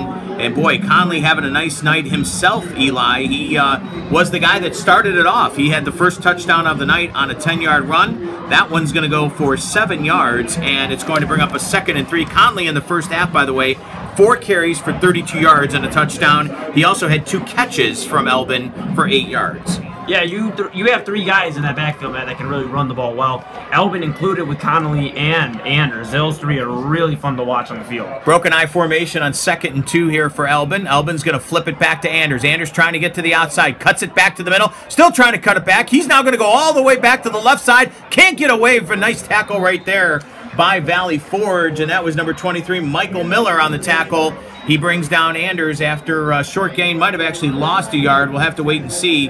And that's going to bring up a 3rd and 9. He actually lost 6 yards on that play. Yeah, and I'll tell you what, if Anders was going to create something in that play, it would have been off the lead block by the quarterback, Sean Elbin. Yep, absolutely. Put his shoulder down and set up a block for his running back who just couldn't reverse it all the way. And, you know, you get only 1 on the play. You know.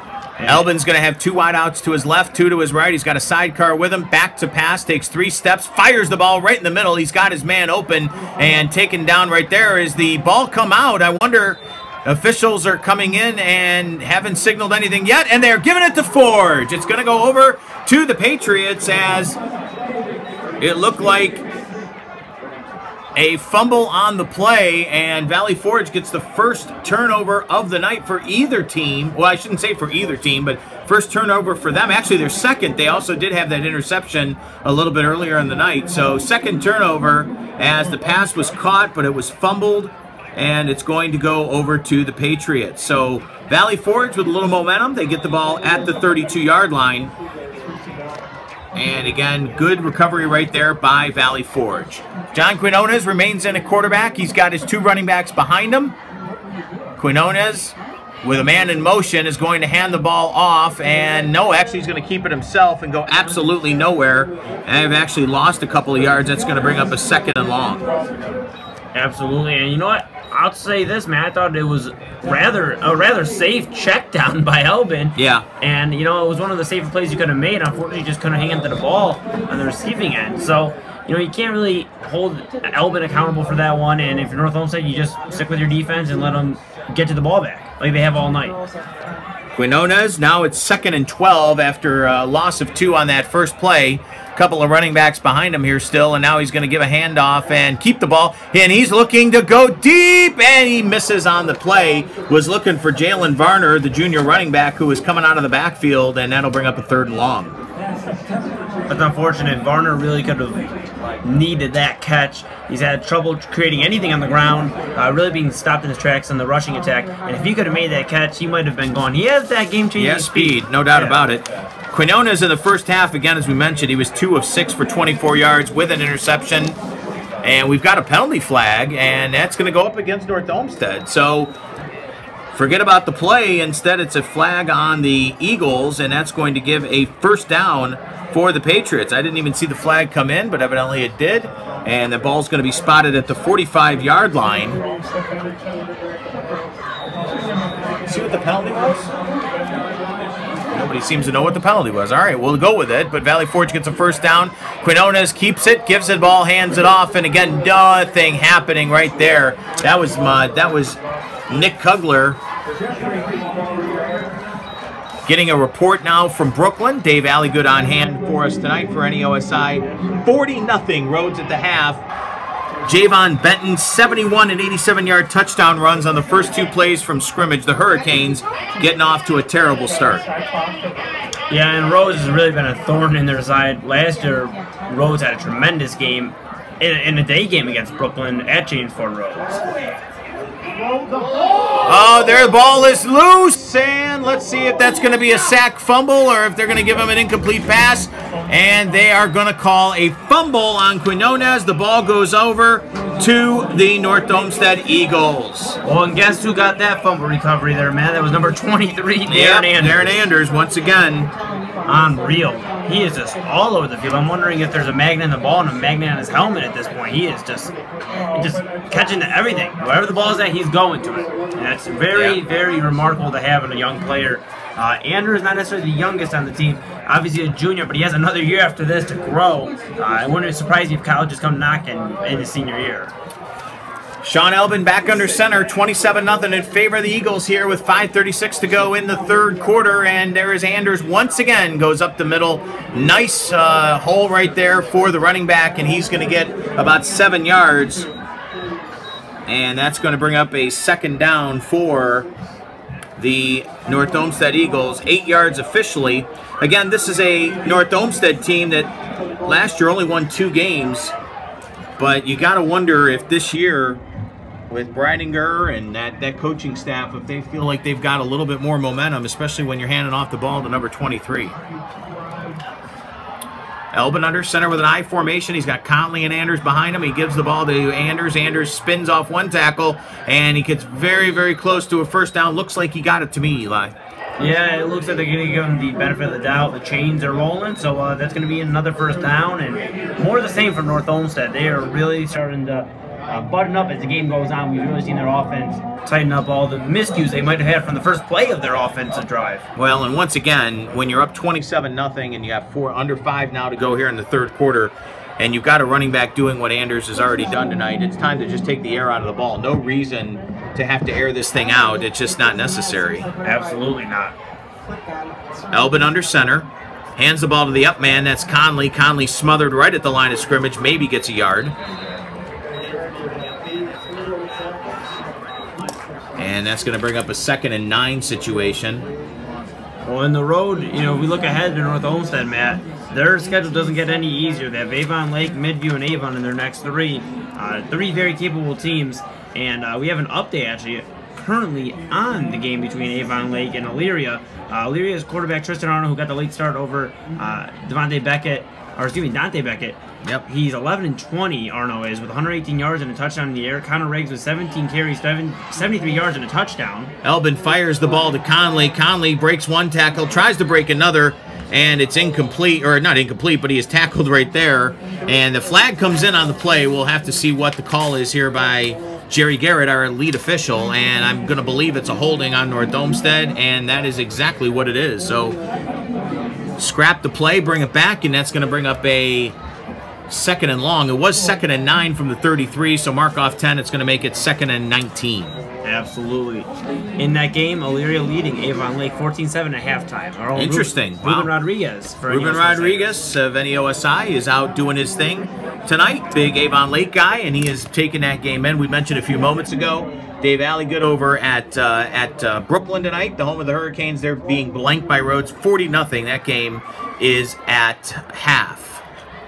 Elbin with the snap. He's going to roll out to his left. Looking. He gets hit hard and taken down. That's the highlight of the night for the Valley Forge Patriots, and that is Mambia Tunkara, the sophomore linebacker, just came in with a hard hit, and Elbin took it standing up and got knocked backwards, and that's going to be a loss of 6, so make it 3rd and 25 now from the 43-yard line. 2nd sack of the night in this game, 1 now on each side. Yeah, I mean, that was one of the first times the Patriots defense been able to get their hands on Elbin, and they definitely made it count. Shotgun snap, it bounces to Elbin. Elbin's going to roll out. Now he's just going to try to put the brakes on. Fires the ball, and it's incomplete. He was looking for number 21, Lucas Servidito, but instead it's incomplete. So that's going to bring up a 4th and long, and you've got to bet right now that Elbin and company are going to punt the football for no other reason than you're up 27-0, and you don't want to get hurt. Yeah, but the guy returning it for the Patriots is a dangerous returner himself, Cameron Hager. Number 1 back there looking to do some damage if the punt does come to him. We'll see if they kick it away from him.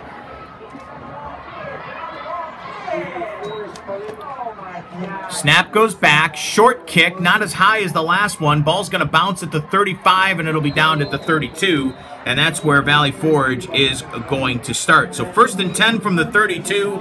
right there for the Valley Forge Patriots, who trail at 27-0, 2:31 to go here in the third quarter. Again, you're watching it on YouTube Live on the NEOSI Sports Network on week number 1 of high school football on Friday night in Parma.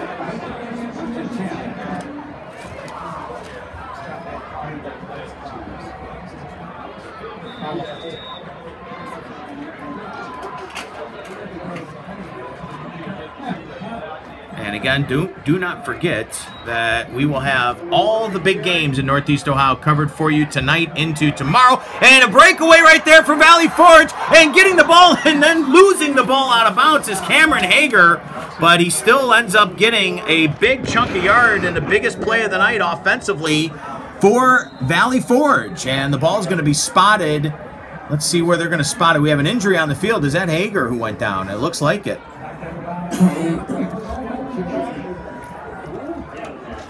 It looked like it might just be a cramp as they are trying to work out the old hamstrings. Even on a night when it's not too hot, you know, dehydration, things like that do come into play. So there's a timeout on the field right now as, again, Valley Forge trailing at 27-0. But that play gets down to the 31-yard line. So Hager, who's already had a couple of nice carries tonight, ended the first half with 32 yards on 4 carries. That time, let's see, added up, he had 8 yards, 18, 28, 37-yard gain for Hager. So with that carry, Hager now has 69 yards on 5 carries. So again, the biggest play of the night offensively for Valley Forge. And they've got something going here, Eli, as they try to make it a game again here with 2:22 to go in the third quarter. Already down by at least 3 scores, if not 4, 27-0. Down by 4, yeah, for sure. Obviously, 1 extra point missed by North Olmsted. First down for Quinones and company. Valley Forge at the North Olmsted 31, and we're going to get a flag here. It looks like the neutral zone infraction by North Olmsted, and that's going to move it up 5 more yards. So offsides on the Eagles. And that's going to bring up a 1st and 5 situation now as the ball continues to go from right to left down into the side of the field for the North Olmsted Eagles. And the exciting news to see on the sideline, Matt, is number 1, Cameron Hager is getting up and walking around. Looks like he's going to come in very shortly. Yeah. Biggest weapon on Valley Forge's offense. That looked like it was just a cramp, the way that they were working out his leg right there. Quinones under center. He's got a man in motion. He's going to take the snap, go back to pass. Now he's looking to run the ball. Breaks a couple tackles. Shiftiness gets it down to the 15-yard line, and that's going to gain 11 yards for Quinones. So that's going to be a first down right there. Another first down for Valley Forge as they are now in business at the 16-yard line. Their best drive of the night. Of course, Quinones did throw an interception in the end zone late in the first half. At that point, North Olmsted led the game 21-0. Your only score here in the third quarter, that long touchdown pass from Elbin to Darren Anders. Quinones in the shotgun. He's got a sidecar to his left. He's going to hand it off to that sidecar, and he breaks a tackle, still breaks a tackle, breaks yet another tackle, still on his feet to the 5-4-3-2-1 touchdown. What a run by Mike Pappas, who broke 4 tackles on the play and goes 16 yards for the first Forge touchdown of the night. Yeah, Pappas looked like Bo Jackson in the old school NFL games where he just shifted his momentum, went the other way, and well, no one's stopping him. Pappas with a huge run, and hey, to get that score before the end of the third quarter, that maybe breathes a little bit of life into the Valley Forge team, and now the defense can play a little bit more motivated on the defensive end, get a stop, and then we're talking about a different ball game. That was Mike Pappas, the sophomore, and he goes the distance, 16 yards out. Josh Kovac, the kicker, lines up for the extra point. The kick is up, the kick is good, and the Patriots get their first score of 2017, and it comes with 1:48 to go here in the third quarter. They trail it by a score of 27-7 to the North Olmsted Eagles. We'll walk away for just a moment. We'll keep it right here on the YouTube Live NEOSI Sports Network. Week 1 of high school football here from Byers Field in Parma.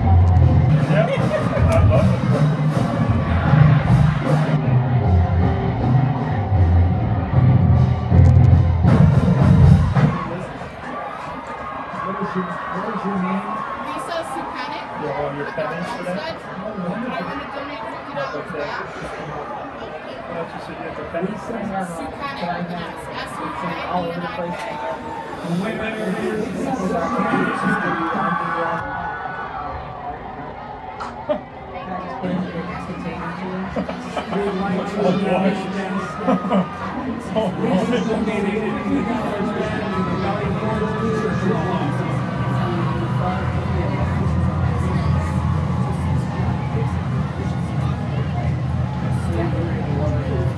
Back here at Byers Field in Parma, Valley Forge gets their first points of the night. Mike Pappas, a 16-yard touchdown run.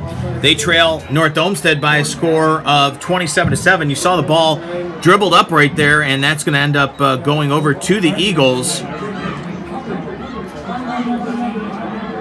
That is recovered right there by North Olmsted, so they're going to have the ball in great field position, Eli. 1st and 10 from their own 49-yard line, but again, a great opportunity for the Eagles if they want to separate themselves a little bit more from this Valley Forge team already up by 20 points. But again, Forge hanging in there. Great possession the last time around. They Hager with the big 37-yard run, couple of penalties, and then Pappas the 16-yard touchdown. Yeah, and if I'm Valley Forge, I just take this drive by drive. Oh, and there's another big hit on Elbin after a handoff, and that's going to go absolutely nowhere. That's a loss of 4 on the play as Elbin loses a couple, and a nice play right there by Valley Forge, a smothering defense. And that's going to bring up a 2nd and 14 from the 44-yard line. So, again, credit the Valley Forge defense hanging in there. Score from Progressive Field. Tribe right now leading the Kansas City Royals in the middle of 6 by a score of 4-0. Francisco Lindor in the 5th inning hitting a 2-run homer. So the Tribe staying hot down at Progressive Field. I formation for Elbin. Takes the snap, 2-step drop, fires it, and it's incomplete. He was looking right there for Lucas Cividio, and the ball falls incomplete. That'll bring up a 3rd and a 14 yards to go here for Elbin and that North Olmsted offense. And a quick note, real quick on the Tribe also. Ryan Merritt still pitching shutout ball. Yeah. Very efficient job. It's one of his longer starts for the Tribe. A guy who's more so of a spot starter right now, but hey. Hey, I like Ryan Merritt. I think as a guy that can throw off speed pitches, it I doesn't hurt to have him in that rotation. And I love the fact that you can call him at a moment's notice and you know he'll come in, he'll be prepared, he'll be ready to roll. Elbin will have a shotgun. He'll have a sidecar to his right, 2 wideouts to the left, 1 to the right, and we've got a stoppage. And referees coming in. Side judge coming in to talk it over here. We'll see what the call is. Elbin's going to run over to Tim Brettinger, the head coach of North Olmsted, and talk things over. John Gaba, Cooney Okuma, Jim Ryan, Rich Henath, Kevin Fell, Jim Slagle, Brett Scarl, Michael Bogan, Jacob Austin, and Jeff Chase, the assistant coaches for the North Olmsted Eagles. And we were talking to longtime friend Terry Groden in the break at halftime, and he was telling us that the stadium for the Eagles is still not ready to go. Elbin hasn't been quarterback in the whole half. He hasn't? Who is Elbin it? is 10. 11 is our quarterback. Who is it now? Kemp? Yeah. Kemp is in there. It's All been right. the whole second half. That is the whole second half. All right. Well, we took Elbin out. All right. So Elbin's out of the game. It's now Michael Kemp. We appreciate the correction on that one. So credit Kemp with that long touchdown pass earlier in the half to Darren Anders. So an opportunity for Kemp. He is a sophomore, 5'8", 132 pounds. So Kemp is in the game right now at quarterback. He's going to take the snap, and now another stoppage and another flag. Boy, things getting a little sloppy right now here, Eli. Not only with our number system that we have on our roster, but also with the calls and the officials. This one's going to go backwards, so this one's on North Olmsted. Yeah, absolutely. Valley Forge starting to find some momentum. 3rd and 19. It's going to be a very favorable position for the defense of the Patriots. And with 55 seconds left in the 3rd quarter, if they get this ball back at the beginning of the 4th, you know, they can get some... You never know. Yeah, you never know. We'll see. All right, Kemp is at quarterback. Again, sidecar to his left. He's got 2 wideouts to the right, 2 to the left. And a man in motion right there is Owen June. And the handoff, and Kemp is going to give it over to Kuhn. And Kuhn with a run up to about the 45-yard line. That's going to be a gain of 6. And June, a junior, 5'10", 163-pound wide receiver. And he's going to get credit for 6 yards, but at 3rd and 19, that's going to bring up a 4th and 13 from the 45. So North Olmsted is going to punt the football away with 25 seconds and counting to go here in the 3rd quarter. Snap back, and the punt is away. And a return is on right here for Valley Forge, and that is going to be number 1, Cameron Hager, who had the big run in the last possession that got Valley Forge in position to score, and he brings it back a couple of yards up, and he gets it up to about the 35-yard line. So Valley Forge will start with it. Actually, it'll be the 33-yard line. 1st and 10 for the 33 for the Patriots. Again, trailing with 7 seconds to go here in the 3rd quarter, 27-7.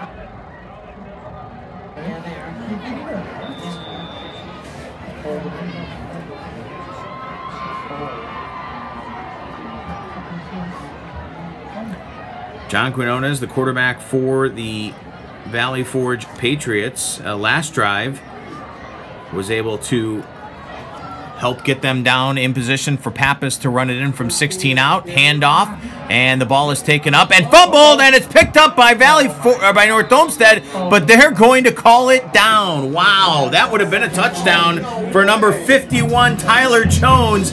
Oh, the defensive lineman opportunistically picked it up, and he was heading untouched into the end zone, but instead they call it down, and that is going to end the 3rd quarter. Some excitement here at Byers Field. We are done with 3. That's a gain of 9, and that is it for the 3rd quarter here at Byers Field. Your score: North Olmsted 27, Valley Forge 7. 4th quarter action coming up on YouTube Live after this.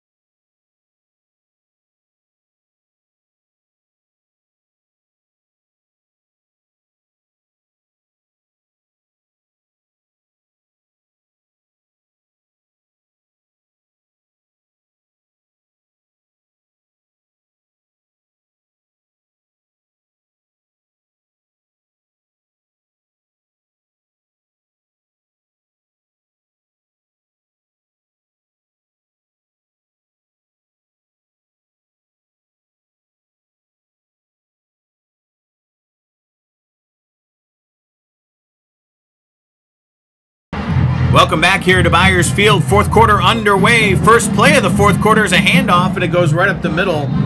And that's going to be enough for a 1st down for Valley Forge.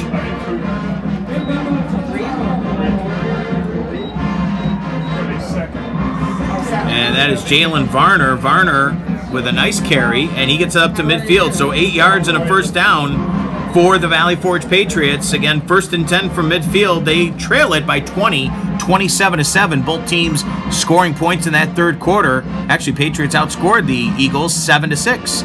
And there's a handoff trying to get around edge, and he does so. He's down to the 40, 35-30, and finally taken down. And another nice carry, and guess who that is?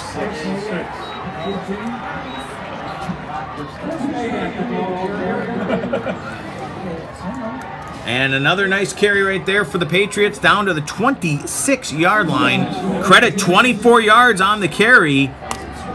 Yeah, Chris Mayick there, the senior wideout for the Patriots, took off, and I mean, there was nobody stopping them. Maybe a little bit more on the block by Josh Kovac could have given him a little bit more yardage, but nonetheless, favorable position for the Patriots here and a 1st down. So May with his first carry of the night, and it's a big one, 24 yards. There's a handoff, and it goes in, and the ball comes out. That was Nick Kugler on the carry, and we'll have to wait and see here for the officials. I think Valley Forge got it back. Yeah, it looked like one of the linemen jumped on it, and they did. And they did. Whew. That would have been a terrible break for the Valley Forge Patriots. Just good job by the lineman, the big boy up front, to jump on it and save the possession. And it's a gain of 7 for Kugler. That'll bring up a 2nd and 3, and right now on the 19-yard line. Actually, it's a gain of 5 for Kugler. Man in motion, Quinones hands it off, and right up the middle, maybe a yard or 2. And very, very close to a first down. I think he's got it. I don't know who was on. 16. Number 16 there with the carry, Matt. Javier Oquendo, the junior running back. First time we've heard his name tonight. Yeah, right now, Marcelo DeAngelis, the head coach of the Patriots, going with a couple of different looks here on this drive as the Patriots continue to try to march towards the end zone. And it's going to be a first down. They're right now on the 16-yard line. 1st and 10. Quinones with the handoff. Trying to come offside to our right here. It looked like that was number 15, Pappas. Yeah, indeed, Mike Pappas there with the run.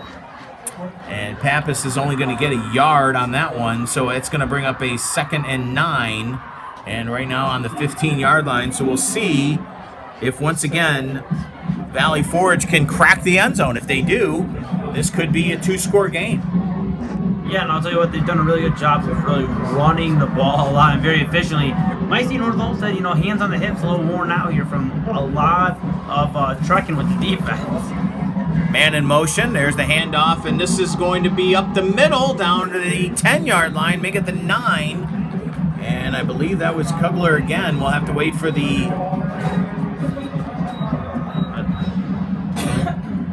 Did not hear the official number on that one.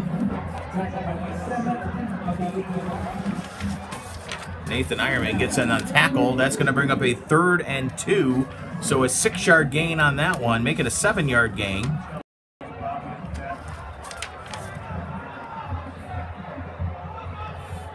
And there's another handoff and another couple of yards. Looks like he's very, very close to a first down. And he might be short by about half a yard. And it looks like the back was just short.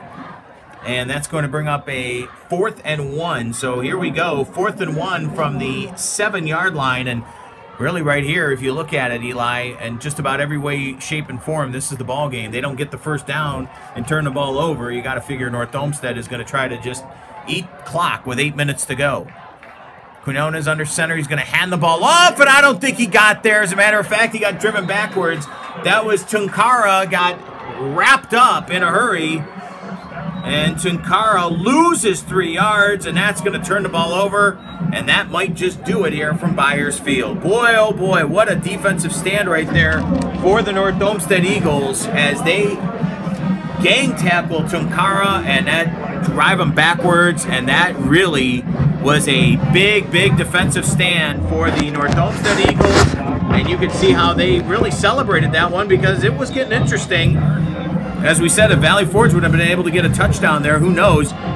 Sean Bennett tells us that Connor Wolf with a 10-yard TD run, and it's Lorraine 26, Midview 21 with 7:15 to go in the 3rd quarter. And what's been a real entertaining game, you can, of course, catch all the radio action of that game on AM 930 WEOL and, of course, on WEOL.com, one of our sister stations. Yeah, absolutely. One of the better games probably of the whole weekend. I mean, it's going to be tough to top that Avon game in Merritt Island. Down in Merritt Island last night, absolutely. That was a doozy, and I mean, we have a lot of good games on the docket, and we've been getting updates throughout the whole night.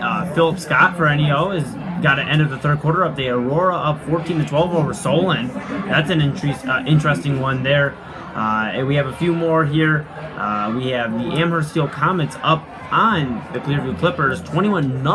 6:09 left in the 3rd quarter. Kind of an interesting one there. Clearview getting blanked. Handoff to Anders. Anders with a big hole, tries to get off tackle, and it gets taken down at about the 13-yard line. That's going to be a gain of 3, and that'll bring up a 3rd and 5. Westlake and Eastlake North on 4th and 16, or 4th and goal from the 16. Eastlake North scores a touchdown. They're up by 11 now at 27-16 with 5:37 left in the 3rd quarter. 3rd and 6 coming up from the 12-yard line. They're only going to credit 2 for Anders on that carry.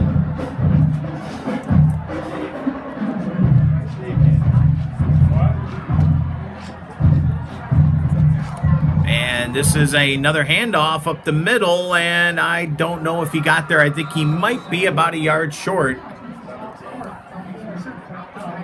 as Michael Kemp with the handoff there to who else but Anders. Anders the workhorse on this drive, but again, I don't think he got there. I think he's about a yard short, which means it's going to be 4th down and about a yard or so to go. And they're going to bring in the punting unit. Yeah, smart choice there by North Olmsted. You risk that and you don't get the 4th down. You put Valley Forge right back where they were. Yep. They're driving before, and those times running down, you don't want to give Valley Forge any life that they might not have at this point.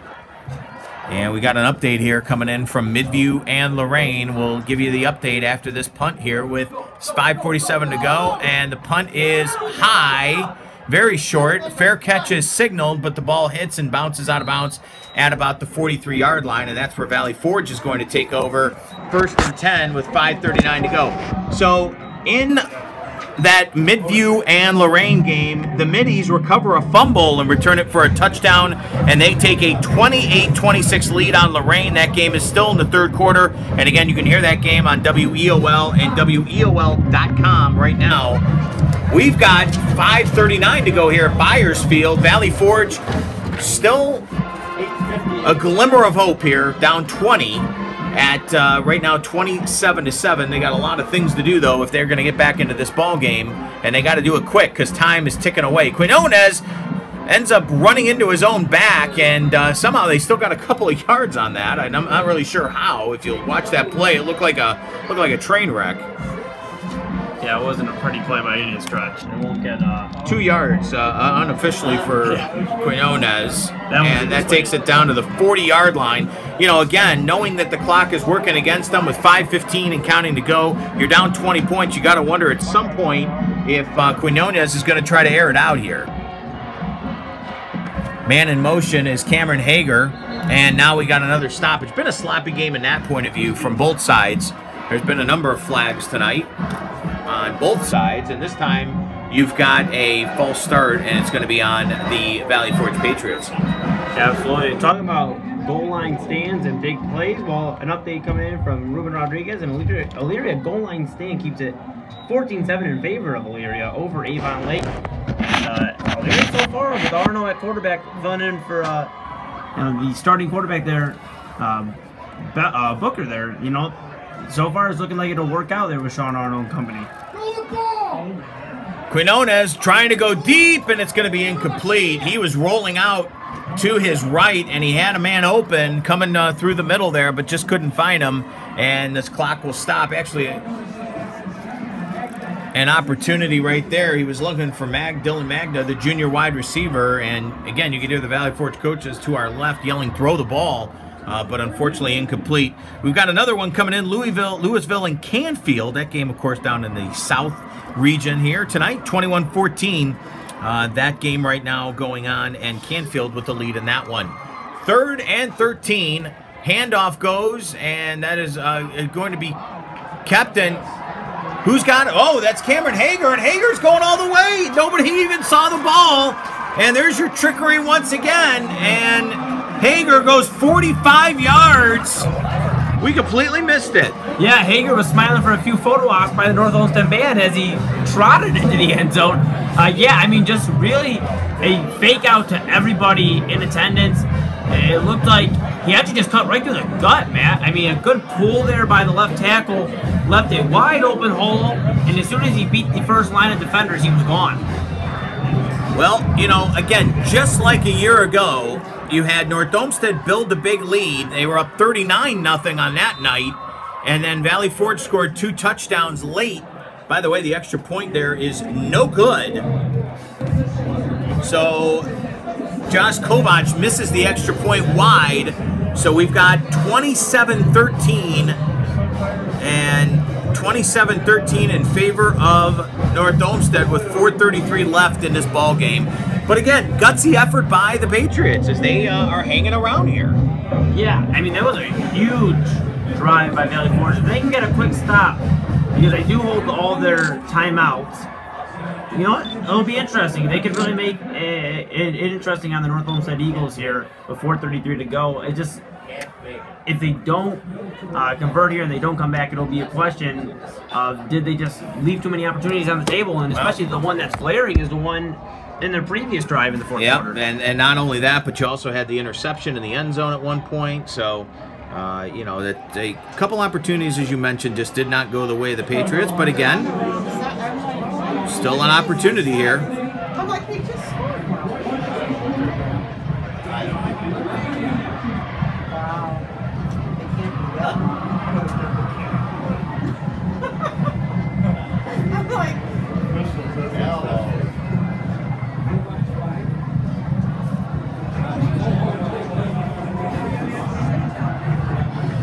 4:33 to play. Again, if you're just joining us or have been back and forth all night to some other games, North Olmsted 27-13.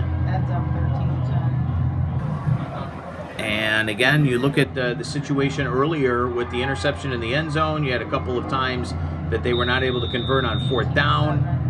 And, you know, that's the breaks. It's opening night, and those things sometimes will tend to happen, especially for young teams. And we talked again, or I got a chance to speak with Marcelo DeAngelis, the head coach at Valley Forge, and he said, you know, we took our lumps last year. We're going to be more competitive, and give them credit. They've been more competitive tonight, just haven't been able to stop North Olmsted's lightning running back, Darren Anders, who's had a big night. Get the ball! And there's an onside kick, and the ball is loose, and Valley Forge claims they have it. We are waiting for the official, and they do. So Valley Forge with an onside kick, and the crowd's coming alive here as now they will have an opportunity. They're going to end up with the ball 1st and 10 from the 43-yard line. Boy, what a turn of events here, Eli. Well, and I'll tell you what, man, you know what created that play was a beautiful crack block by number 4, Dylan Magda. The junior slayed a monster head on whoever, I didn't make out the number, whoever grabbed the ball first from North Olmsted. As soon as his hands hit the ball, it was a huge block, a huge crack more so by Magda that freed the ball, and the Patriots, they have life. Quinones in the shotgun, 1st down. He's going to give the ball, actually keep it himself, and there he goes, down to the 30, down to the 29-yard line. And the quarterback, John Quinones, with another nice run. That's a gain of 14 yards and a 1st down. And boy, you got to wonder right now if North Olmsted is feeling it a little bit defensively. They appear to me, now we go into the hurry-up offense, they appear to me to be a little bit on their heels. And there's another run. This is Quinones again, and that time not going to go very far, maybe a gain of 1. Well, now Valley Forge, now that they're in this game, they got to be very mindful of the clock. 4 minutes and now under. Well, they are definitely in the hurry-up mode right now, and you could see that again. North Olmsted is being a little bit tentative, even when they get up, and they're trying to get their wind a little bit. Again, they've been on the field a lot here in this 4th quarter. Valley Forge is going to huddle it up here. Again, John Quinones and company still with an opportunity, and again, down by 14 points with about 3.5 to go. There is the handoff, and that's going to Hager. Hager trying to battle his way down, gets down to about the 24-yard line, and that's going to be a gain of about 6. And that's going to bring up a 3rd down situation.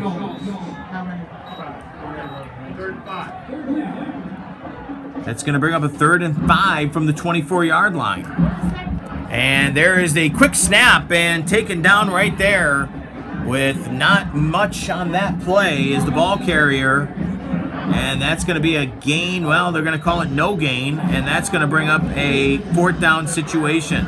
So here's your ball game, basically, folks. 3 minutes to go, and you're going to get a timeout here so they can talk it over, and rightfully so. You don't want to mess up this opportunity if you're Valley Forge, because this is pretty much it for Marcelo DeAngelis and company. And again, good opportunity here.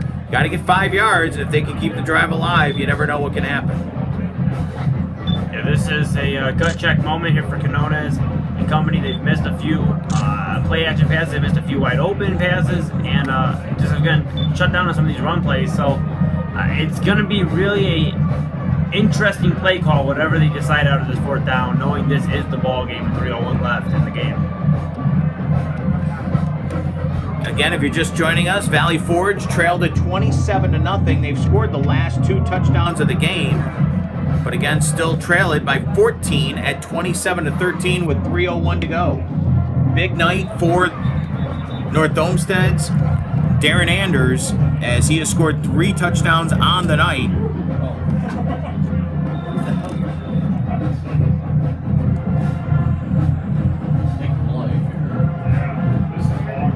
Perry Pirates, they're winning right now, 33-7 over Riverside. Here we go, 4th and 4 from the 22. Snap back to Quinones. Pressure coming up the middle, and he throws it away. And there's nothing doing on that play, no flag, and that's going to end the drive right there on 4th and 5 from the 22-yard line as Quinones goes incomplete. Boy, odd play right there. I mean, obviously they had to throw the football, but boy, this really not a very well executed play as there was pressure up the middle by North Olmsted. And with 2:57 to go, unless you get some sort of miracle the other way, I think this one is pretty much over with. Yeah, I mean, the backside route was open. It was slightly covered, but I would have liked to see Quinones go to his left here on the play. Instead, he throws it in the ground. Nobody has a chance at that one. And, yeah, this might be a ball game. Rob Troutman and Sports on Tap boys are out in Brecksville tonight for that opener. Olmsted Falls, they are down to Brecksville 18-13 with 10 minutes to go in that football game. Anders right up the middle, 30, 32, 33, and he's off to the races. 40, 45, 50, 40, 35, 30, 20, 15, 10, and Anders has wrapped it up with a bow and a long touchdown. 78-yard touchdown run for Anders, and that is it. Oh my, how quickly the tide turned. A moment ago we were talking about Valley Forge, and instead Anders on the first play after the ball gets turned over on downs goes 78 yards, and that should do it. Yeah, that was a beautiful run by Anders, and we talk about it all night. He just creates plays with his feet, gets any space on the field, and he's gone, and that was a great example of it.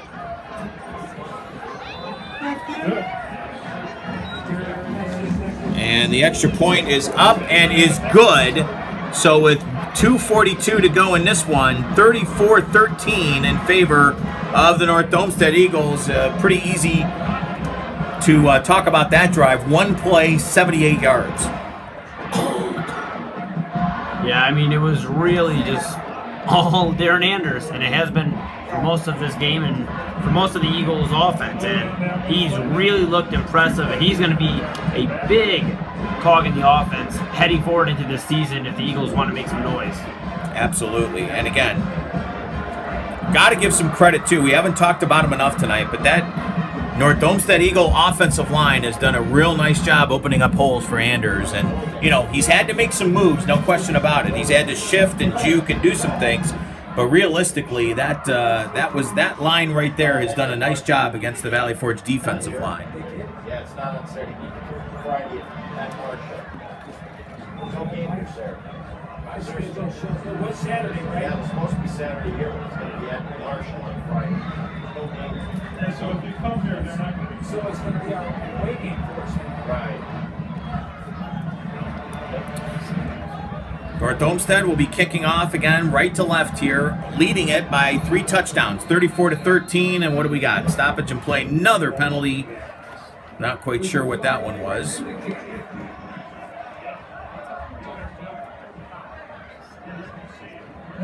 Was it we're going to get a re-kick to maybe the kicking team? Yeah, might have something might have happened there. Yeah, North Olmsted got a little antsy and took off before the ball was kicked. The Valley Forge Patriots, we talked about in our open tonight, winners of one game last year as they beat Normandy here at Byers Field. They will play Normandy later in this season, but if you look at their schedule, let's see what we got for the Patriots. They will play John Marshall next week. That game will be on Saturday. They will play Perry at Perry. Those are the 2 non-conference games, and then they start conference play on September the 14th right here at Byers Field against Normandy, the team that they beat a year ago. And after that, they take on Elyria Catholic, who got another stoppage in play. And you can see that this is getting a little bit chippy, not necessarily chippy, but very sloppy here, if you will. Absolutely. You know, I'll tell you what, a team to keep an eye on, a storyline to keep an eye on will be that Normandy Invaders team. You know, with 41 straight losses heading into tonight's game with Wellington. Yep. You know, they're encroaching on the longest losing streak in Ohio high school football history.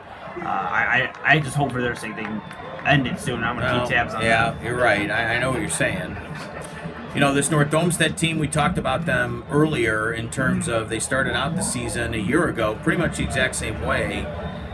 They got this win on opening night over Valley Forge, and then really had some struggles after that. They weren't really able to get it turned around. They ended up beating Lakewood as their other win last year.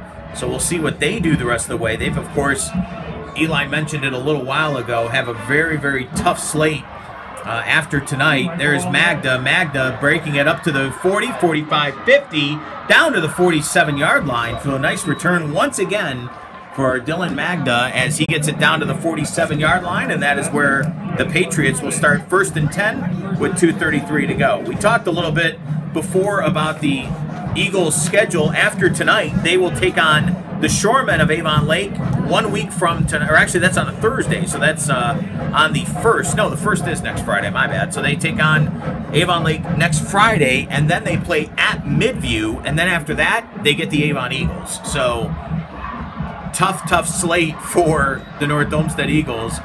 And Quinones is going to air it out, and it's going to be intercepted, and that pretty much will do it.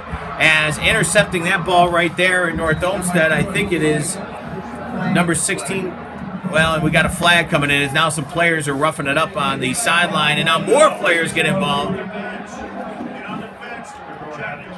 And look at the Valley Forge players coming off the bench, and they're saying, get back. And there is some roughhousing going on there, and you're going to get a couple of flags on that one after the interception. And you see some of the coaches from Valley Forge not happy that their players are getting involved in this situation this late in the game, down by 3 touchdowns. No, yeah, definitely uncalled for from both sides. 2:24 left in the game. Just not needed. Not needed in the game. Cameron Hager, who's been the offensive hero, was in the middle of it, and now he's getting lectured, and now the coaches are pushing him back. Also, it looks like in the fray, Gavin Semin, the senior defensive lineman. You know, that's the problem with a situation like that, Eli, is when it's the seniors that are getting into a situation like that. You'd never want to see that this late in the game, especially, again, when the game is pretty much already salted away. So an interception. Quinones gets picked for the second time tonight. And North Olmsted now, with 2:24 to go, is going to take over at about the, I would say, at about the 37-yard line, their own 37. Officials, by the way, are sitting there discussing what everybody's going to do after the game in terms of food. Yeah, no, yeah. Maybe talking about. But realistically, they should be talking about these penalties and getting it over with. That was Lucas Servidito with the interception, by the way, for North Olmsted. Again, Jerry Garrett and the officials are discussing what they think about the crisis in North Korea right now. And right now they are over there talking to Tim Breidiger, the head coach of North Olmsted, is on the field, and they are having this conversation about what's going on.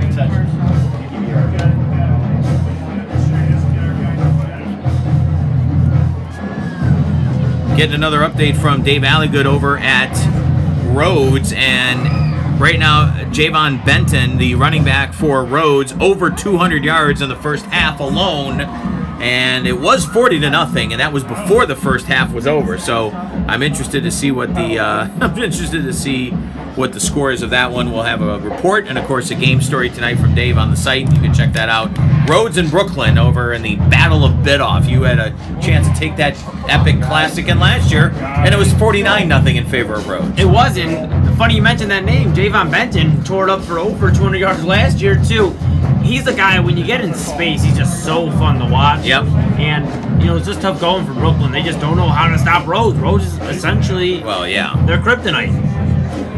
Well, Brooklyn isn't exactly winning a lot of games yet in their program, so it's not hard to believe that Rhodes is out there taking care of business. Update from Progressive Field, your Tribe having a good night. Ryan Merritt, 4-0 in favor of the Indians, bottom of the 7th at Progressive Field. Merritt has allowed 7 hits, Francisco Lindor with a 2-run homer, and the Tribe looking to really put away the American League Central. If they can win a couple of games against Kansas City, I think that they would be in great shape to win the division.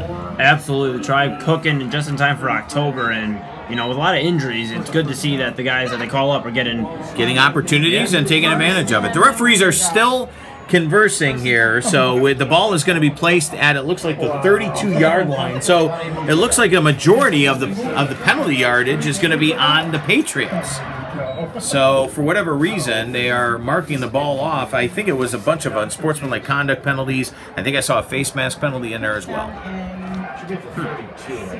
So the Eagles will start with it 1st and 10 at the 32-yard line.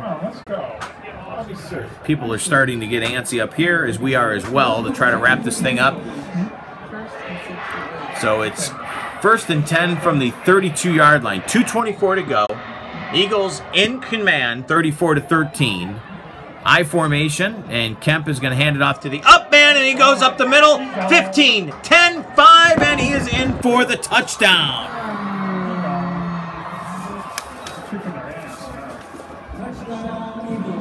And I believe it was, again, Ryan Conley who had the first touchdown of the night. Yeah, Connolly ending this thing the way it started with a run right up the gut, and that's going to be 6. So a 32-yard touchdown run, and that's going to put the score at the moment, anyway, at 40-13, and the extra point pending. And the extra point is no good, so the PAT is missed. And there is a replay on the board again. And boy, the North Olmsted Eagles run game tonight has done the job.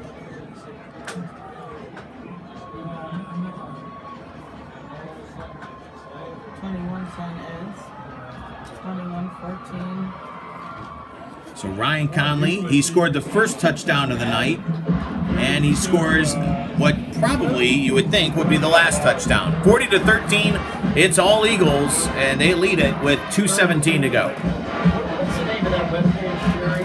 Friday Night Touchdown. Friday Night Touchdown. Friday Night Lights.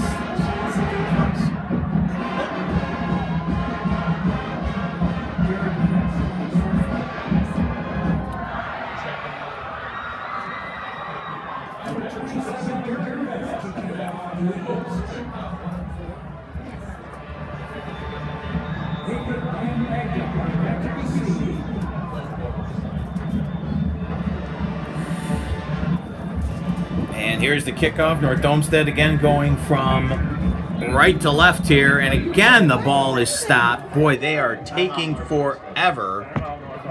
North Olmsted up by 27 calls a timeout with 2 minutes to go.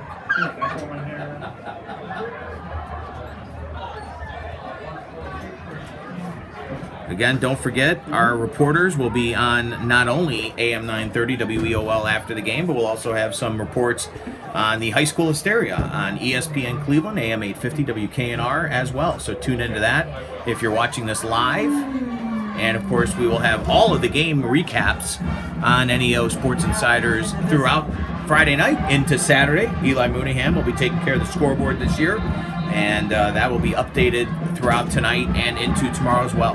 Yeah, keep an eye out for that. About 8 a.m. tomorrow morning is when you have your cup of coffee and your cereal.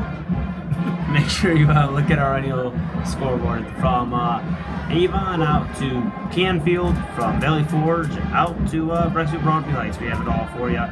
Even in between, Bucktail, Beechwood.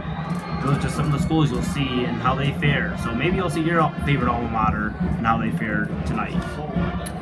We have one final in the book. Perry with a 46-7 win over Riverside. Josh Court, the 50-yard touchdown on the final play of the game. So Perry with a victory there as they start the season at 1-0. The kick is taken and run up to about the 35-yard line. And there is the tackle made right there.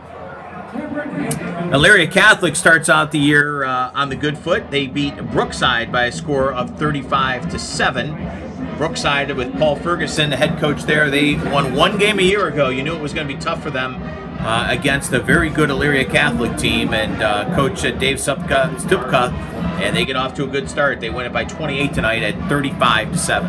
And Stupka talked about it during the WEOL coaches show. That was either, pretty much survivor perish in that conference. Yep, no doubt about it. They get off to a good non-conference start with that victory there. 1st and 10, and Valley Forge still has the football, and the running back gets a couple of yards right there. And that goes to Tunkara, the sophomore fullback, and he gets a gain of about 3. 2nd and 7. Josh Kovachin at the quarterback spot. For Valley Forge, as John Quinones is done for the night, down 40-13. There's a handoff, and this is Kugler. Kugler getting hit, and another flag comes in, and I think they've got Manch Jamanchi Jr., the offensive lineman, with a block in the back or a hold of some sort as he came up.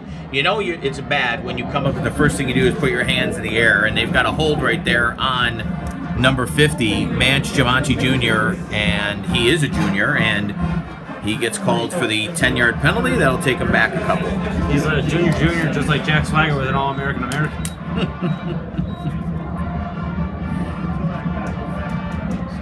Well, I believe you said Normandy and Wellington doing battle tonight? Yes, correct. And that game is entering the 4th quarter, and you dare take a guess at the score of that epic? I know at one point it was even at 14 apiece. I'm going to go 21-21. How about 21-all? There you go. And there is number 10, Nick Kugler, with the handoff, and he gets it up to midfield. He'll get a gain of 11. And it's interesting going to Wellington here for a minute. We talked to Roy Moore, the first-year head coach of Wellington, taking over for Sean Arno. Yep. And he preached about the defense, that the offense was fine. The offense ended up putting 60 points in 2 games last year, and scored over 30 points. I believe it was 37 points a game. Yep. Very interesting that their offense is struggling tonight. There's a handoff, and again, this is Kugler, and Kugler with a nice little run as he gets down to the 34, so that's a gain of 16. Eli Mooneyham is going to head downstairs and talk to the head coach, Tim Breidiger, of the North Olmsted Eagles, get a little update on the game. Late 3rd quarter in Strongsville, 42-27 in favor of the Mustangs as they lead it tonight over Berea Mid-Park. There is a handoff right there again to Kugler. And that time he loses a yard. 30 seconds and counting to go here tonight, and the North Olmsted Eagles, who again have a tough slate ahead of them, are going to start this thing 1-0 just like they did a year ago. Tonight 40-13, last year was 39-14, so pretty much the same exact score. Handoff up the middle, and the running back there is stopped. And that right there, a stop by Mayor Ahmed. And Tunkara with the run, and that is going to do it. They do get one more play off right before the buzzer, and the running back goes down after a gain of a couple, and that's going to do it from Byers Field in Parma. And the North Olmsted Eagles start the year 1-0 as they top the Valley Forge Patriots by a final score of 40-13.